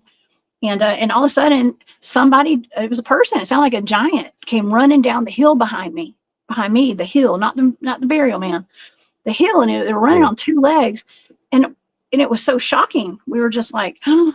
And being a Bigfoot field researcher and experiencing stuff kind of like that, I was like, oh, cool. But it was also kind of scary because it didn't stop. It kept running at us. So Matt and I jumped up, and we got back to a tree by the fire. And then as we're dealing with that, and I'm looking at my truck, needing to get over there to my night vision and stuff, I didn't have a flashlight or anything. I didn't even have a headlamp.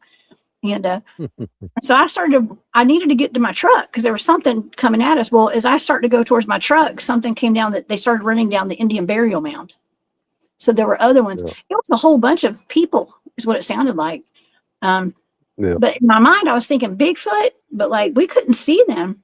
They were throwing rocks at us. They were shaking Martin's truck with him in it, but I asked Matt, I said, Matt, could these be the ghosts of Native Americans? That's what I thought.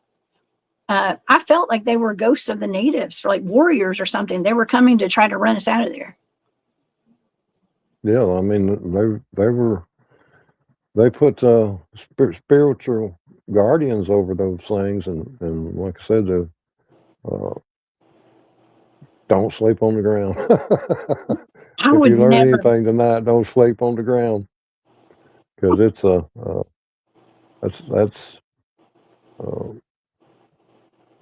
that's an old saying from there anyway.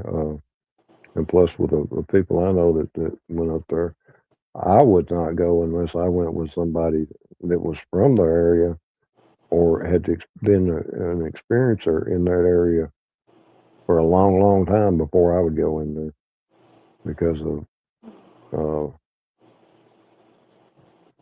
you get into certain places. There are certain places throughout this land, and especially in Tennessee and northern Tennessee, that you don't want to go into unless you were somebody that has the experience to know what to do when these supernatural things happen.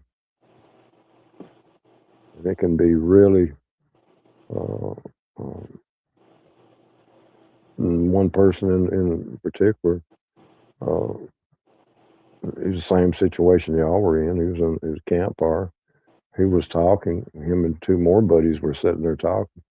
And they were actually had lawn chairs out there. Their trucks were sitting right behind them. And he hears something running down the hill, so he gets out of his chair, steps around the fire looking, and something runs through him so hard that it picks him up off the ground and throws him against his truck. But it doesn't grab him, it just hits him. It just runs into him. But there's nothing there.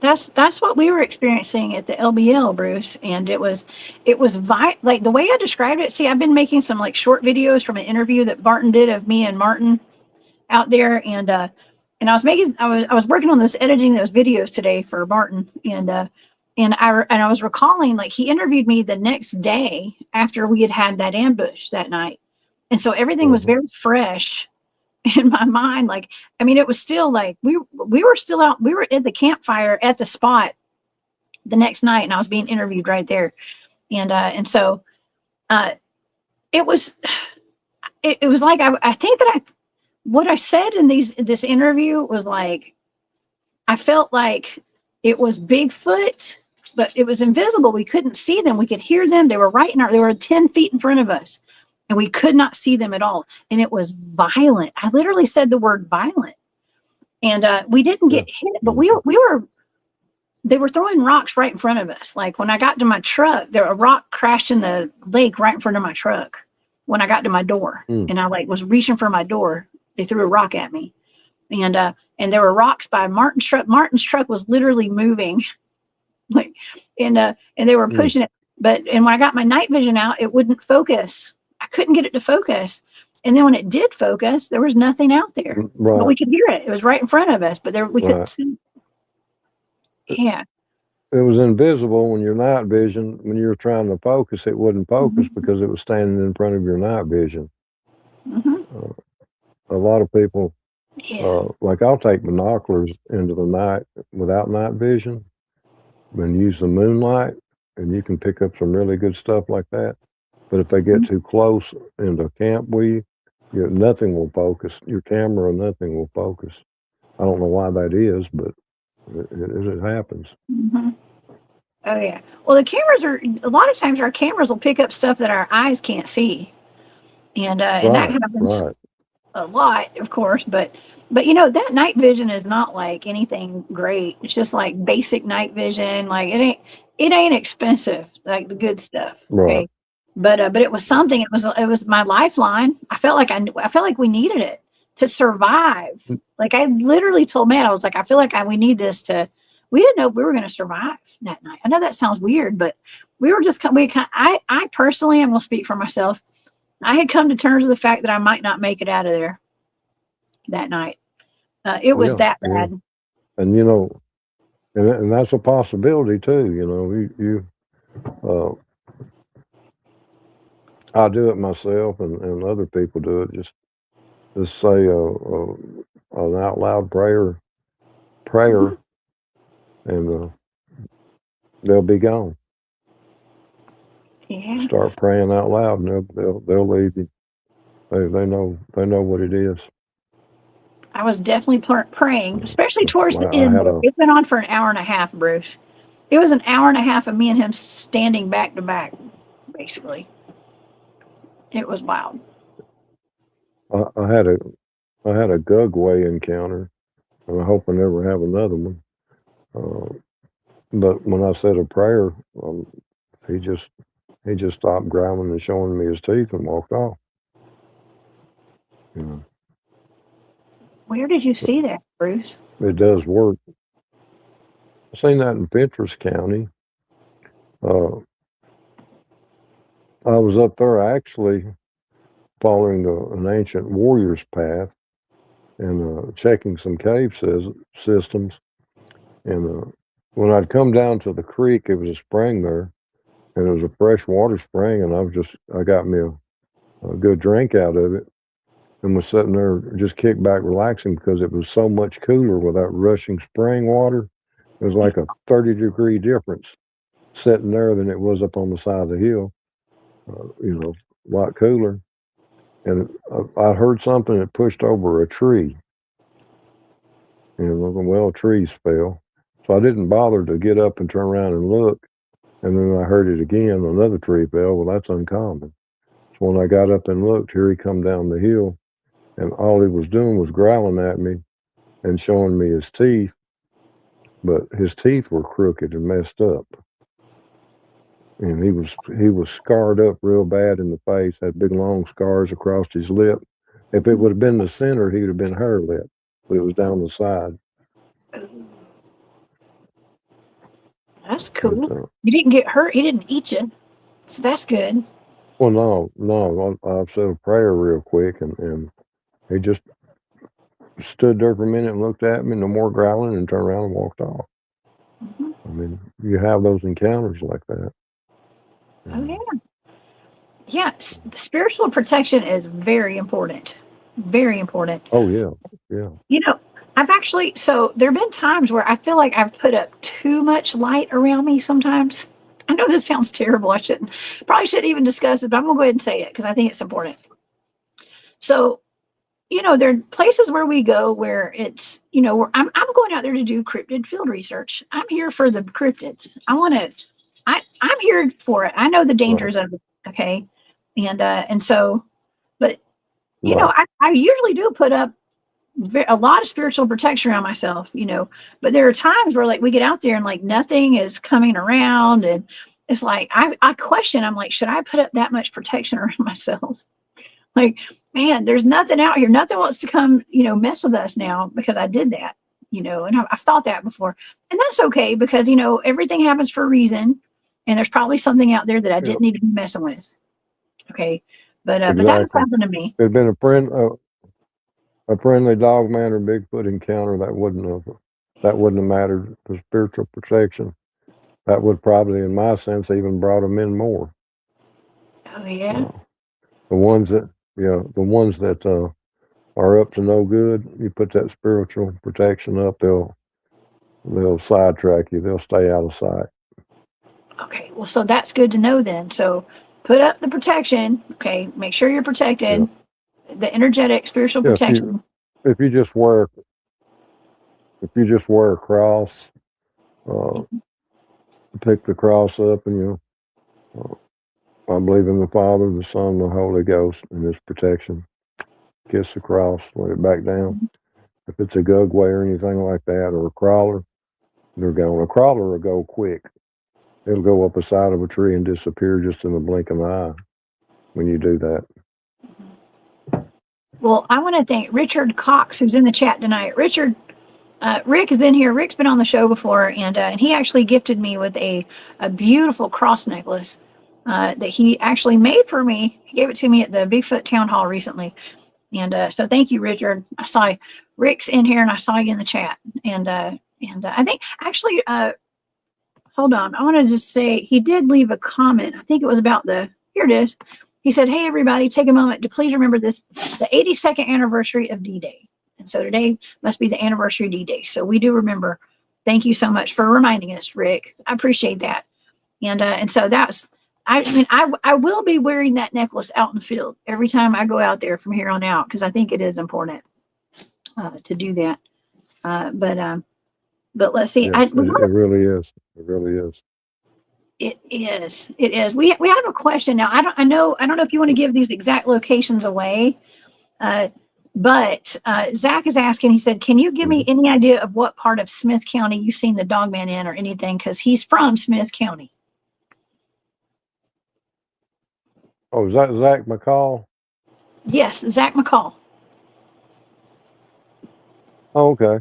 Tell him New Middleton, over in the New Middleton area, off of Mr. Scudder's farm. He'll know what I'm talking about.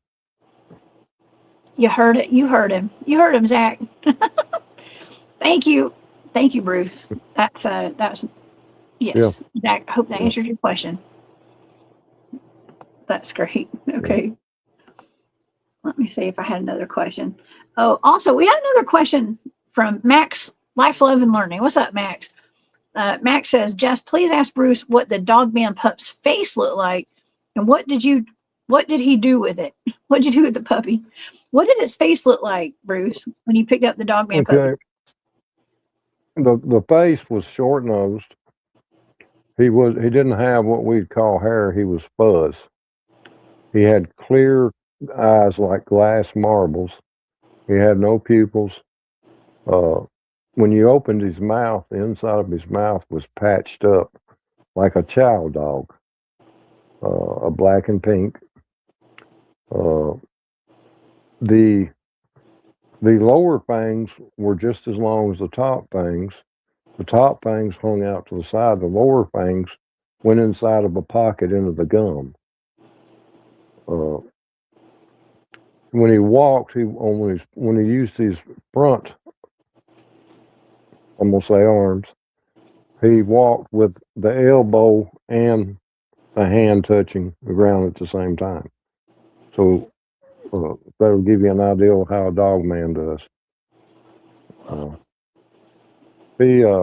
His tail was cut off, whether it was bitten off, he got into an accident or whatever. He had a bloody nub for a tail. I played with him for a few minutes, and I realized, this is not a dog. This is something. This is an animal, wild animal that is not supposed to be here. So I said, well, it's got a mother somewhere, probably a lot rougher looking than him. So I put him back up on a tree vine, and as soon as I reached up and put him on the tree vine, these big, huge claws retracted out of his fingers and hooked into the vine, and he just slowly went up the vine. He was in no hurry. Now his back legs were just like that of a wolf, massive, muscular. His front looked like the arms on a small child.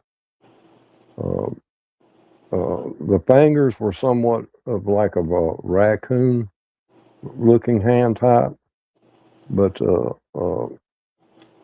where the dew point is on a dog, he had a thumb up here, not with his hand, but a thumb up here. So like where the dew claw would be. Right, was a thumb, a human thumb. Oh. So when his fingers went out, okay, he's got 4 fingers like that. The thumbs are up here where the dew claws are supposed to be. When the fingers went out, they were much further apart than ours.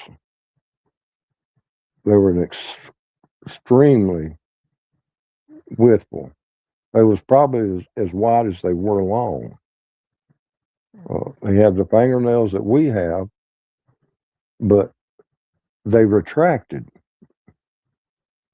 So that fingernail, if you look at my fingernail, that's the exact fingernail I was looking at. But when I put him on that vine, they retracted out and down.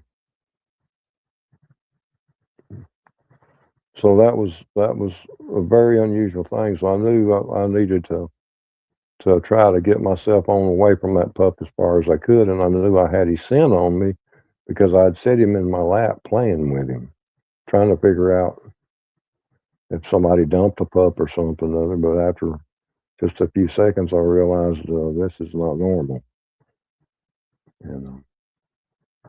because you had thumbs hanging out for dew claws.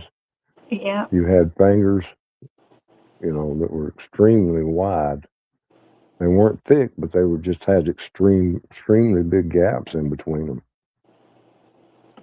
Oh. His mama was watching you, Bruce. I bet. Yeah, I named her Laser Eyes. She's the one that followed me all the way to the vehicle. Was she the one that put the laser eyes on your chest? Yes. They were half the size of a bottom of a coffee cup, and I named her Laser Eyes. And so I will know her anywhere, and I'll know that pup anywhere because he's missing his tail. Oh, Max thinks that maybe the mother bit the tail off or something. I don't know. Who knows? I mean, right? That could be a possibility. Could be. It very well could be. I guess it could be.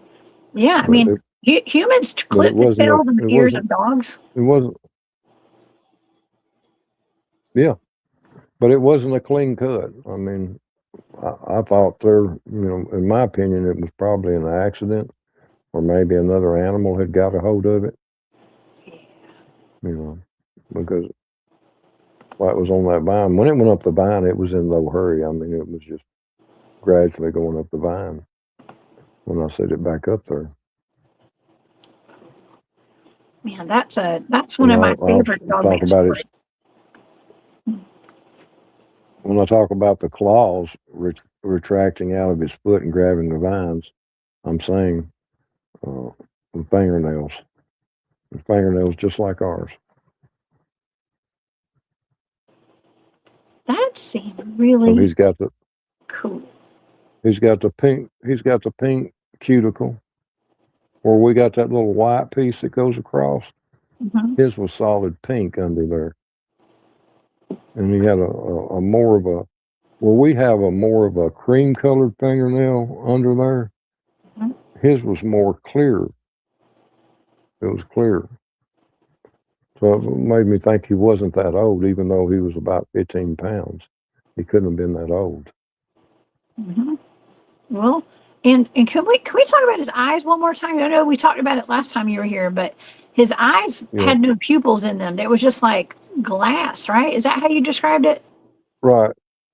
If you take two glass marbles with nothing in them, just pure glass, two glass marbles, and that's what he had. You just two glass marble eyes. Around the eye where the eye sits back in should be pink. His weren't. His was a black color. But there's no retina. There's no blood veins. There's no nothing. I took a flashlight. I carry a little flashlight on me. I took a flashlight and shined into it, and I could see the back part of his skull. What? I wonder. What if he was blind? I wonder. No, he could follow my hands, everything. Yeah, when I was roughing him up like you do a little puppy, trying to get him to bite, he wouldn't bite, but he would follow and sniff. I mean, he was quick. To be that messed up looking, he was very quick. Bruce, did it seem organic? Did it seem robotic at all? I know that's a silly question, right? But I've been talking about cyborg cryptids, and I think we talked about that last time. But did it seem like it was organic, like it was a real, like a natural animal to you? Yes, because he had his back quarters were bloody from where his tail was been cut or torn off or bitten off. Wow. His ears were they weren't short; they were long and floppy. They're not short, you know. People think of a cropped ear or something on a dog man. These were long ears, and so was, I'm assuming, the mother, Laser Eyes. Her ears were long and cropped over, like they were broke. And then the one that followed me home, it had the long cow ears, but they were broke going backwards. Oh, long cow ears? Kind of like Yeah, had ears like a Brahma cow. Yeah, a good foot and a half long ears. Whoa. Oh my gosh. Well, you know, some of these dogmen are seen like Anubis, kind of like they have those ears that stick up on the side of their heads, like that. Right. I wonder if that's similar. Maybe that's like the silhouette. I've only run into maybe 8 or 10 that had the straight sticking up ears, but the most interesting ones, even including the hairless dog man, didn't have a hair on him. He had all flopped over ears, and they were extremely long. I want to say they were 2 foot long. That's what it looked like without no hair on them.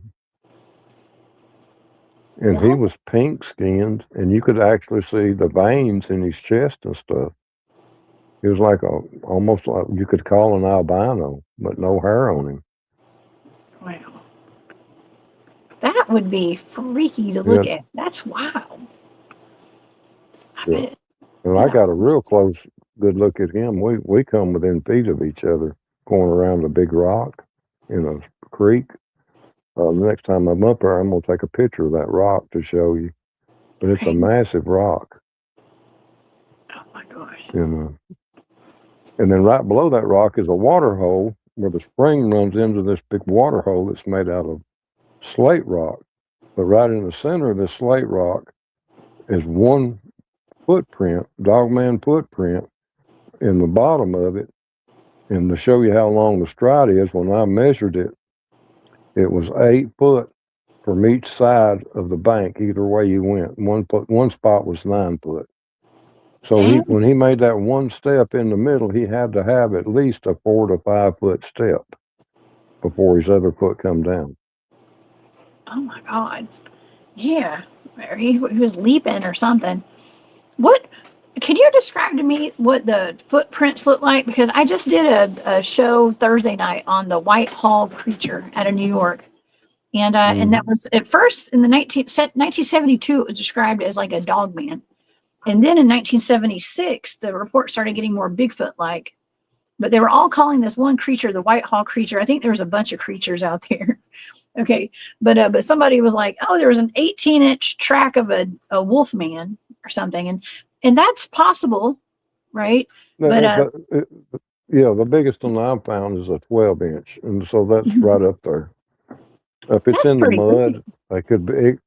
If it was in the mud, yeah, it could be an 18-inch because mud will spread out when they step in it. So it could make it look like an 18. I found a 12-inch print, not in the mud, with a 7.5-inch width. So that's 7.5 inches across and 12 inches long, or just barely over. I call it 12 to make it safe, but it was, I think it was 12 and 3/4, a little over 3/4, almost 13. Oh man. Are they more dog-like canine prints? Is that what you're finding out there? Not all of them. What you're going to look for in the mud is when they step, you'll see the 4 fingernails. Mm-hmm. The back legs will look like regular wolf, so you'll see the 4 fingernail claw, the holes right in front of the toes. Most of them will have a slight bend where the foot, where our foot comes straight down. There'll be like an extra growth to the side of their foot and then bends back into where their toes are. Okay. You can't even get them mistaken with a bear track. That's how big of a difference they are. Oh yeah. A lot of people mistake a dogman track with a bear track, but for some reason, I don't know why. Maybe it's because they double stepped or whatever in their own track. But a dogman doesn't double step in his own track. Huh. Yeah. Last time I found bear tracks, because bears can also be mistaken for Bigfoots too. Okay. Or Bigfoot's mistaken for bears and vice versa. And the first time we found some Bigfoot tracks not Bigfoot, sorry, bear tracks. My son found the bear tracks actually. We were hiking up in North Georgia and I was like, oh crap. I'd rather run into a Bigfoot than a bear, honestly. But yeah. Yeah. Bears will double step, so they'll make a step and then they'll step at the top of that step, and now you've got a massive track that looks like a Bigfoot. Okay, so you have to be able to read it to tell when it's double step. Mm-hmm. And if you can't tell if it's double step, like say if it's in sand or something, and you can't tell if it's double step, then you look at the straight line of the foot. The foot needs to be directly in front of the other. Very few times, if they jump or something, you'll have a little off angle on a Bigfoot. But a bear is a wobbly creature like we are. We wobble. We're not straight line. Oh, Bruce, we had a question. We had a question in the chat for you. Robert wants to know, did you ever work in Clay County, Tennessee as an officer? Yes, I did. Yes. Yeah. Okay. I think he's from there. I think Robert's from there, if I'm not mistaken. So he was just wondering. That's cool. Yeah. I don't know. I'm trying to see if we had any other questions tonight. This is fantastic, Bruce. Man, you and I could talk about stuff forever. Like you have so many experiences, and it is just, it blows my mind. It really does. Well, I'm in an area where there's a little bit of everything around here.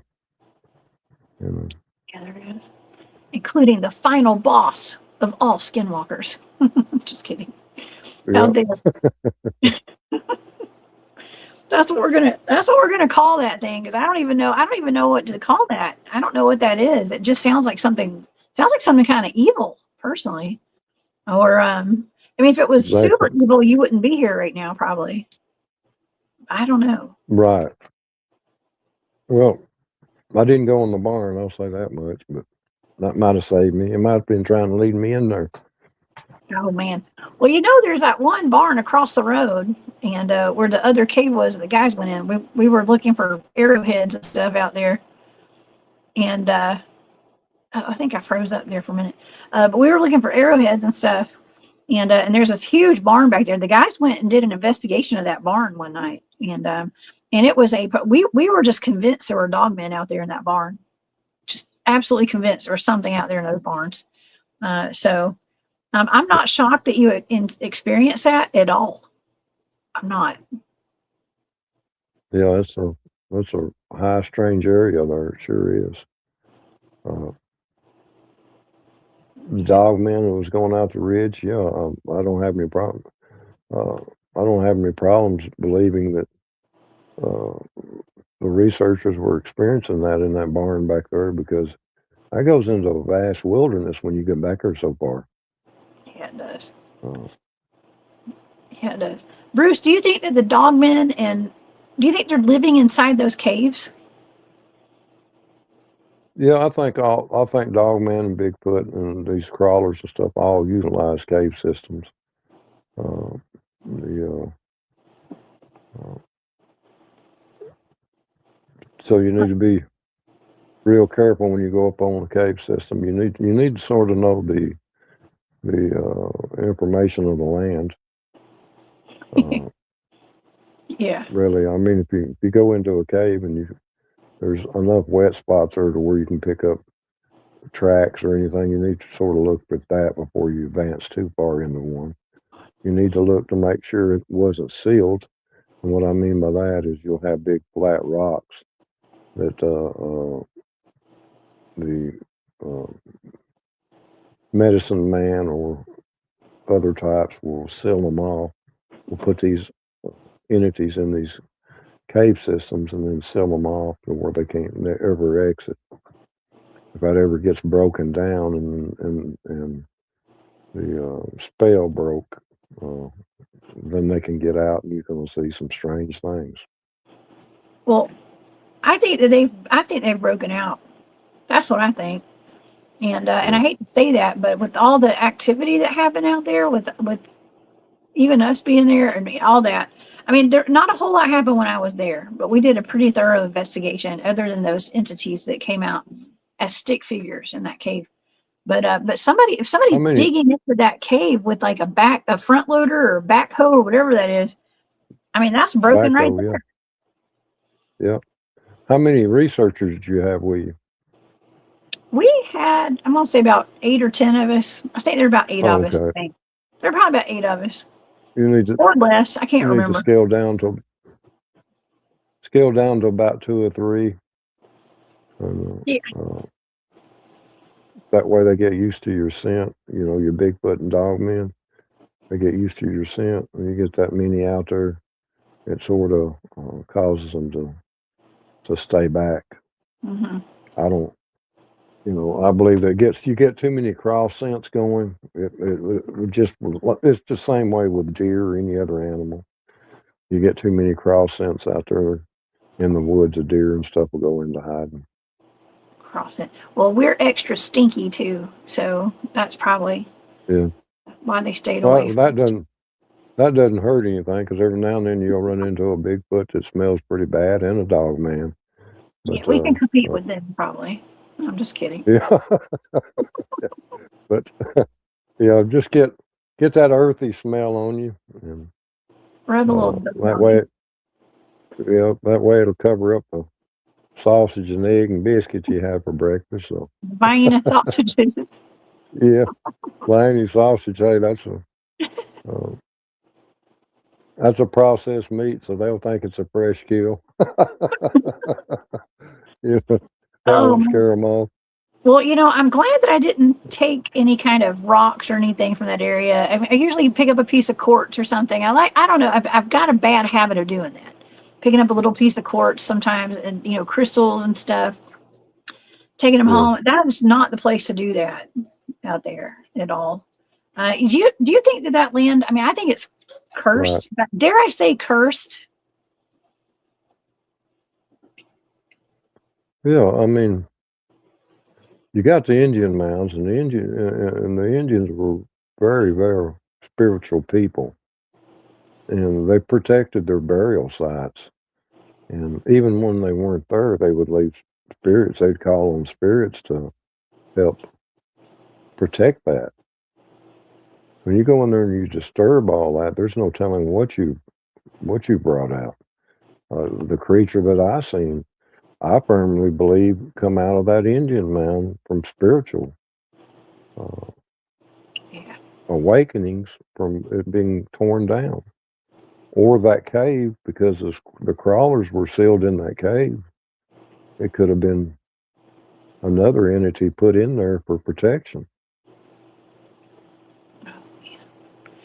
Yeah, well, the guys think they saw a crawler back in the very back of that thing. And it's not the very back, it's just as far as their ropes would go. And then the rope stopped, so they couldn't go any further back. And then one of the guys decided to whistle. And that's when they saw it. Yeah. Well, not smart. I don't know. I won't go into that cave. I don't know how far it goes back, but if it goes a little piece back, it comes out at the cemetery. Oh, Now, really? I didn't think to check on that side of the cemetery to see if there was an opening there. But next time I'm in there, I'll check that. Yeah. Man, I want to make a trip back up there sometime. I don't know. I'm going to come meet you up there. That's two people, right? And then two people, they'll probably know you, and I feel like I'd be a little more safe hanging out with you. But I don't know, since they know you. It's like my Bigfoots down here know me. Yeah. Okay. So I got to come back up there. Man. That's a great spot to investigate. Yes, it is. You see all kinds of things there. And like I said, I'm still trying to figure out the winged creature yet. I just ain't got it figured out. Well, I think it has something to do with, I don't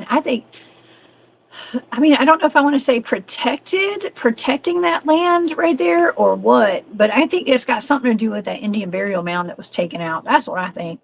Or what I was told was that, the cryptids and the creatures that are out there are summoned either by a curse or a blessing, depending upon how you look at it. And whatever you saw, that sounds like something mighty powerful is what it sounds like. Something like, I don't know. Maybe and I could just hear a medicine man or a shaman or a medicine woman finding somebody messing with the mounds and just putting a curse on it to get something after anybody that comes around it, Mm-hmm. Oh yeah. Protection. Yeah, I did notice there's a lot of houses for sale out there. Would you recommend? There are a lot of houses for sale out there. Would you recommend anyone buying a house out there and just moving in? I wouldn't, because of that's probably one of the older communities they are in the state, and there used to be a lot of 2- and 3-story plantation homes there, and all of them. Well, most of them are still there, but they're vacant. Nobody will stay in them, and some of them are still set up like the late 1800s. Everything's still in them, which is strange. I noticed that too, because I looked in the windows of this old farmhouse out there, and there was nobody living in there, and it was so creepy. And it was like, I think maybe somebody had lived there a while, but not recently. It was all original, everything inside. Right. Yeah. Yep. So I don't know. Can you imagine being on the Chamber of Commerce out there? Run people out there. Yeah. Yes. Yep. Being on the tourism board of that county, man, I don't know about that. Be like, come hang out here in Whitleyville. We have Dogmen and S-Walkers and Bigfoots and everything. Just go put your house by this cave over here, and in the local Right, cemetery. that little house, yeah, that little house I sent you, where the newlywed couple moved in it, and they had to leave that night and left their car and everything. You still got that picture? I do. I don't have it to pull up though. I have it on my phone, so I can't pull it up right Yeah, now. But I have that. It had a for sale sign it's in been front of that house. right. It's been 30 or 40 years since anybody's lived in there, and they were the last ones there. You couldn't see the house for the trees, and somebody went in there and cut all the trees down, and it sits right against the road. You can't miss it. I mean, we're talking 50 feet off the road, but they let that thing grow up to where you couldn't even see the house. And Oh my God. the newlywed couple, everybody that's lived up and down through there knew it was haunted. And then they went in there and they got levitated and thrown out and thrown against the walls and everything else till they got out the doors. And they went up the road running in their skeevies and so they can find some help. You know, But this and is they called this is family to come separate get from. them. They didn't go back to the. Oh, I didn't mean to interrupt you. I'm sorry. This is Yeah, this is an separate from addition to that. the other house, right? Where the other couple got levitated up. This is another house down the road. Yes, yes. There's like 8 of them down through there that's spooky. There's one right now that on the opposite side of the road that they're remodeling. That I knew the man that lived there. He was a chief deputy under Sheriff Mahaney in Jackson County, and that place was just constant activity in it, from broken furniture to torn off kitchen cabinet doors to busted toilets. I mean, it was just constant. And somebody's remodeling it now. So I was getting ready to sell it or move in it. Oh man. I'm Listen, sure they don't know the history of it. no shade. Listen, bless your hearts, y'all. Anybody who's planning on moving out there, it is a beautiful place. If I didn't know better, I'd buy a house out there. But I know better. I know better now. Yeah, Listen, just watch out for them yeah, soybean fields and stuff. Y'all see soybean fields? Keep moving. Keep it moving. Okay. don't, yeah. don't buy a house out there. No shade to the real They, estate people out there. Okay, but they got part yeah. right. They got part of it in tobacco this year. They just started planting tobacco in there this year Oh, they in switched those it big out. fields. Yeah, they'll switch them out. They'll grow corn one year, soybean one year, part of it in tobacco one year. They'll grow 50 or 100 acres of tobacco, and then they'll put the rest of it in soybeans or corn. They just trade it out, Oh, swap the crops around, keep from that depleting the makes land. sense. Oh yeah, that makes sense. Uh, Alex, I think it was Alexander maybe was saying, don't ever buy a house by a graveyard beside a graveyard. Well, see, we're talking about houses that are probably built on top of sacred old, graveyards basically and stuff. And then the graveyards that were out there got leveled, Right. and so there goes the curse right there. That's Yeah. how the origin story of all this wildness. And then a lot of your big plantation homes out there, they got buried at the back door. So a lot of those early settlers were buried right outside the back door, Mm-hmm. because they didn't carry them to funeral homes and cemeteries. They just had the wake there in the living room of the house and took them right out the back door and buried them because that's where a lot of people wanted to be buried. You know, those homes started out as log houses before they were weatherboarded in and turned into plantation homes. Mm. So, Oh man.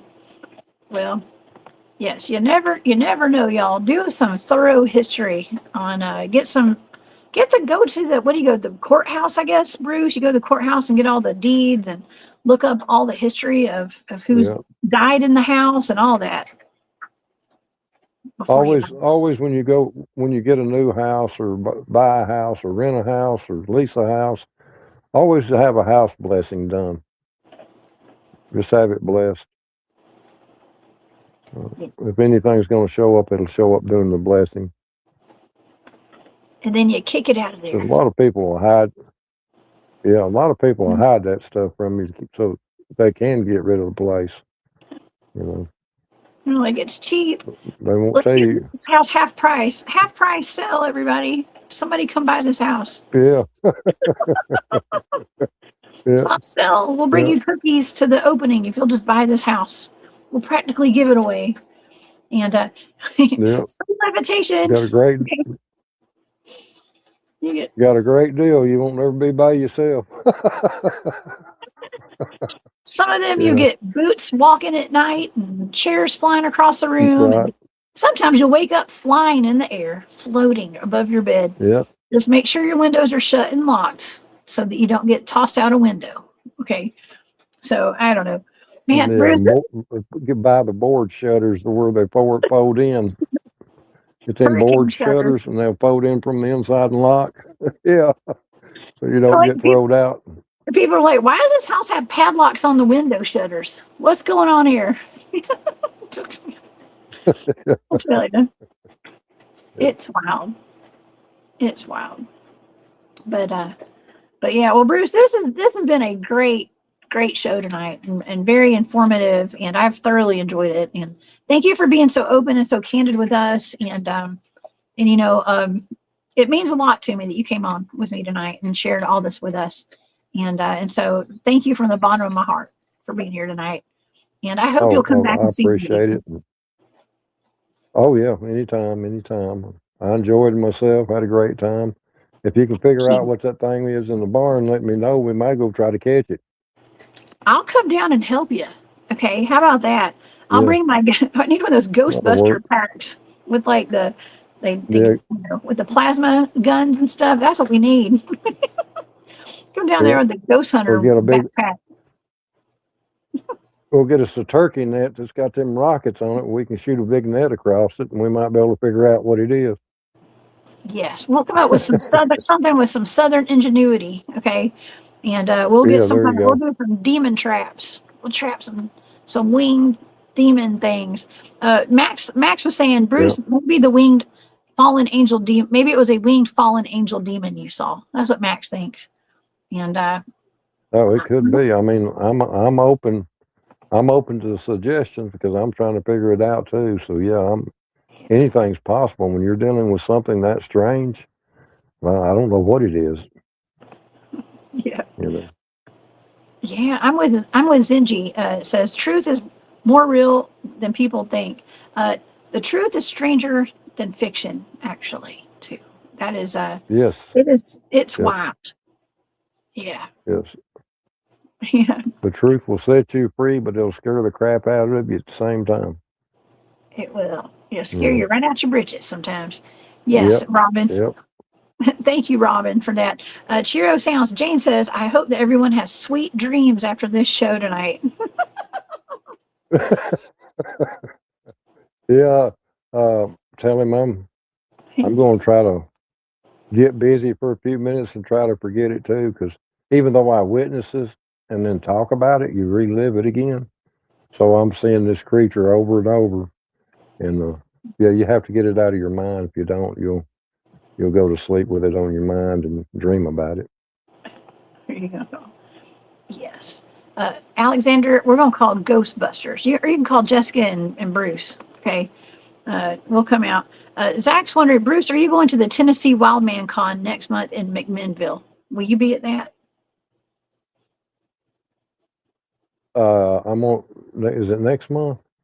I have no idea. Yeah, I'm gonna try to be there. I think Daryl's gonna be there. Me and Daryl try to support each other. So whatever I go to, he comes to, and whatever he goes to, I try to get there too.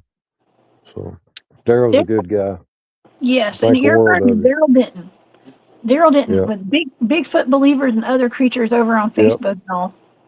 Yeah. Yeah, he's like a big brother I never had. Super good guy. Yeah, he's a big guy too. I've hung out with Daryl at least once or twice. And he's like what? He's well over 6'5". I don't know. He's really tall. And he's a big dude. Mark Yeah. Grove sent me a picture. Mhm. of me to wish me a happy birthday back in January, and when he sent that Bigfoot picture, looked at it a minute, and I texted him back, and I said, "Is this Daryl's baby picture?" Baby Richard. Because Daryl's a big guy. Daryl's not that hairy. Yeah. He's tall, but he's not hairy like that. I don't think. That where he done that Jasper conference, and he's got that big black hat on, and he's talking, and stuff. That tickles me because he's real intriguing. He gets really into his encounters, which, I mean, his encounter was pretty scary for him. When his first encounters like that, man, they can jar you. They can mess with you the rest of your life. Oh, yeah. He's been on the show before, at least once or twice. I've had Daryl on, and I still love that story about the whistles. He used to put the whistles in the trees for those Bigfoots. He came back and they were whistling. Oh, yeah. Yeah, he went out and bought him a pack of party whistles, some little plastic party whistles. Yeah. And then just hung them up, and then come back and they're whistling, blowing in them. So, yeah, they're smart. They can figure things out. Yeah, they are. Yeah, they are. And, he's had terrifying encounters, and he's had some pretty fun ones, too, I think. So, I need to get him back on the show soon, too. I love me some Daryl. Yeah. Daryl's a good one. Sure is. He is. He's got a good group of people. Mm-hmm. He does. Well, you were a group. I think you're a group I enjoyed it. I had fun, and Oh yeah. Thank you, Bruce. Yeah. Y'all, I'm sorry. We have a little bit of a lag going on between both of us a little bit. When we start talking about this kind of stuff, we start getting technical difficulties a little bit. So it's not that bad though. It ain't right. Right. Happened last time.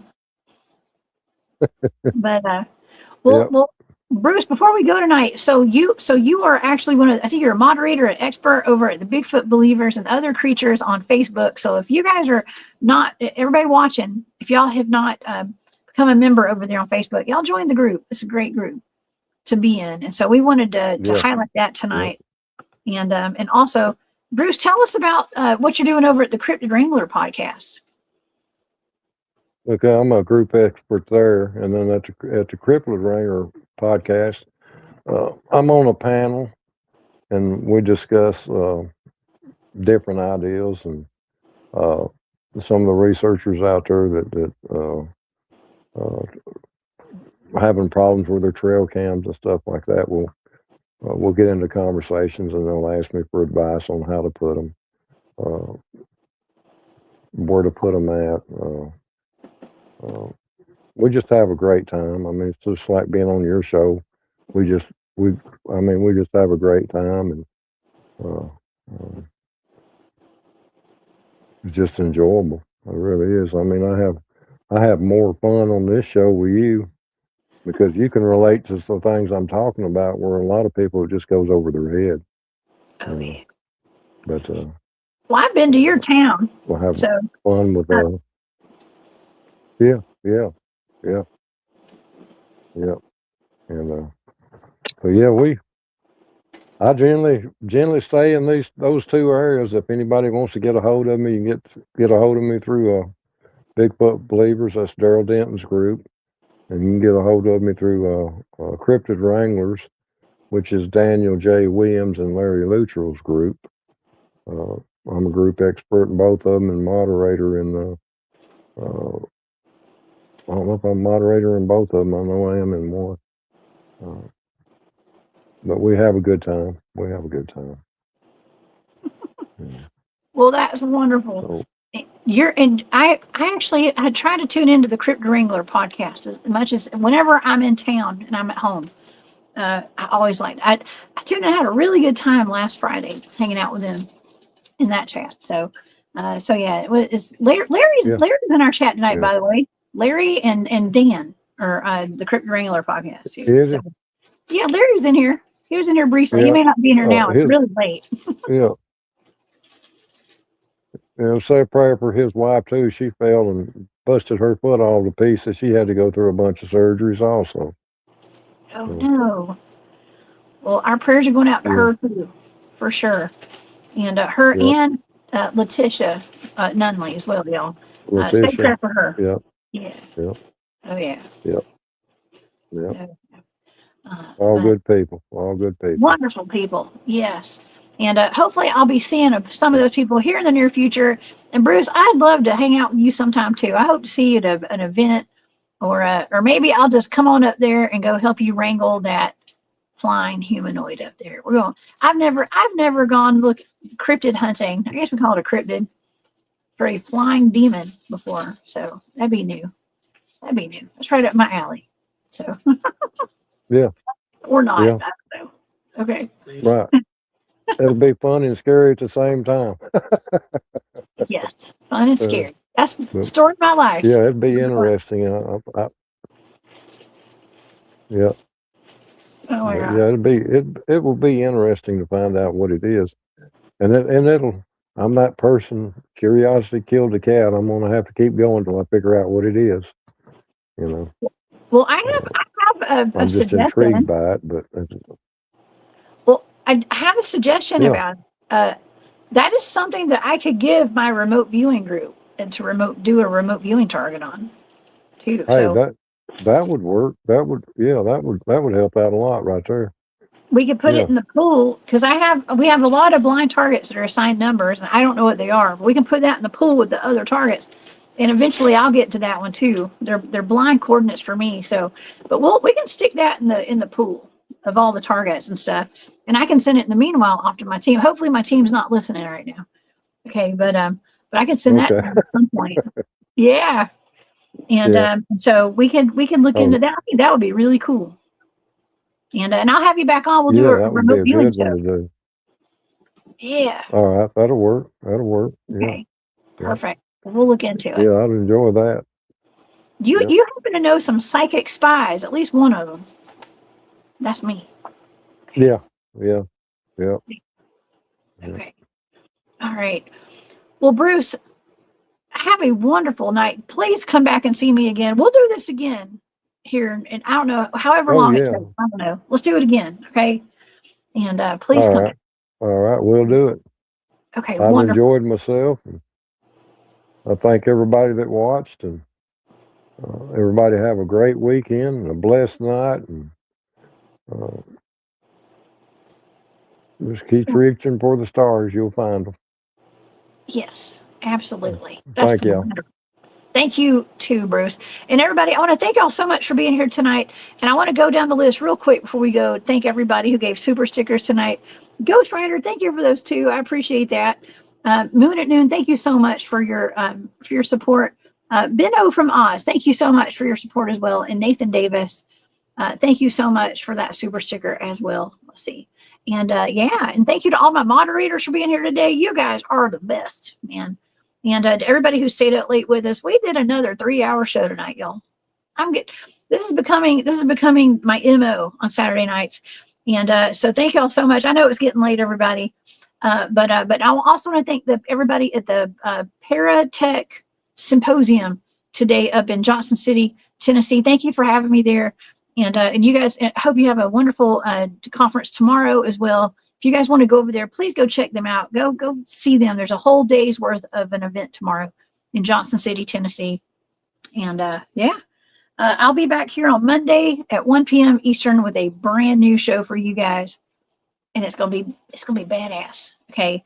And so in the meanwhile, everybody go over to Bigfoot Believers and Other Creatures, join the group, and go check out the Cryptid Wrangler podcast, especially on Friday nights with Bruce on their panel. Okay. All right, Bruce. Thank you again for being here. And thank you for sharing everything with us. Thank you for having me. Stay safe out there. And maybe one day I'll see you up in Whitleyville. Okay. Everybody, have a great night. There you go. All right. That'll work. Heck yeah. All right, y'all have a great night, and I'll see y'all back here on Monday. All right. Let me see if I can find my button. All right. Bye, y'all. See you.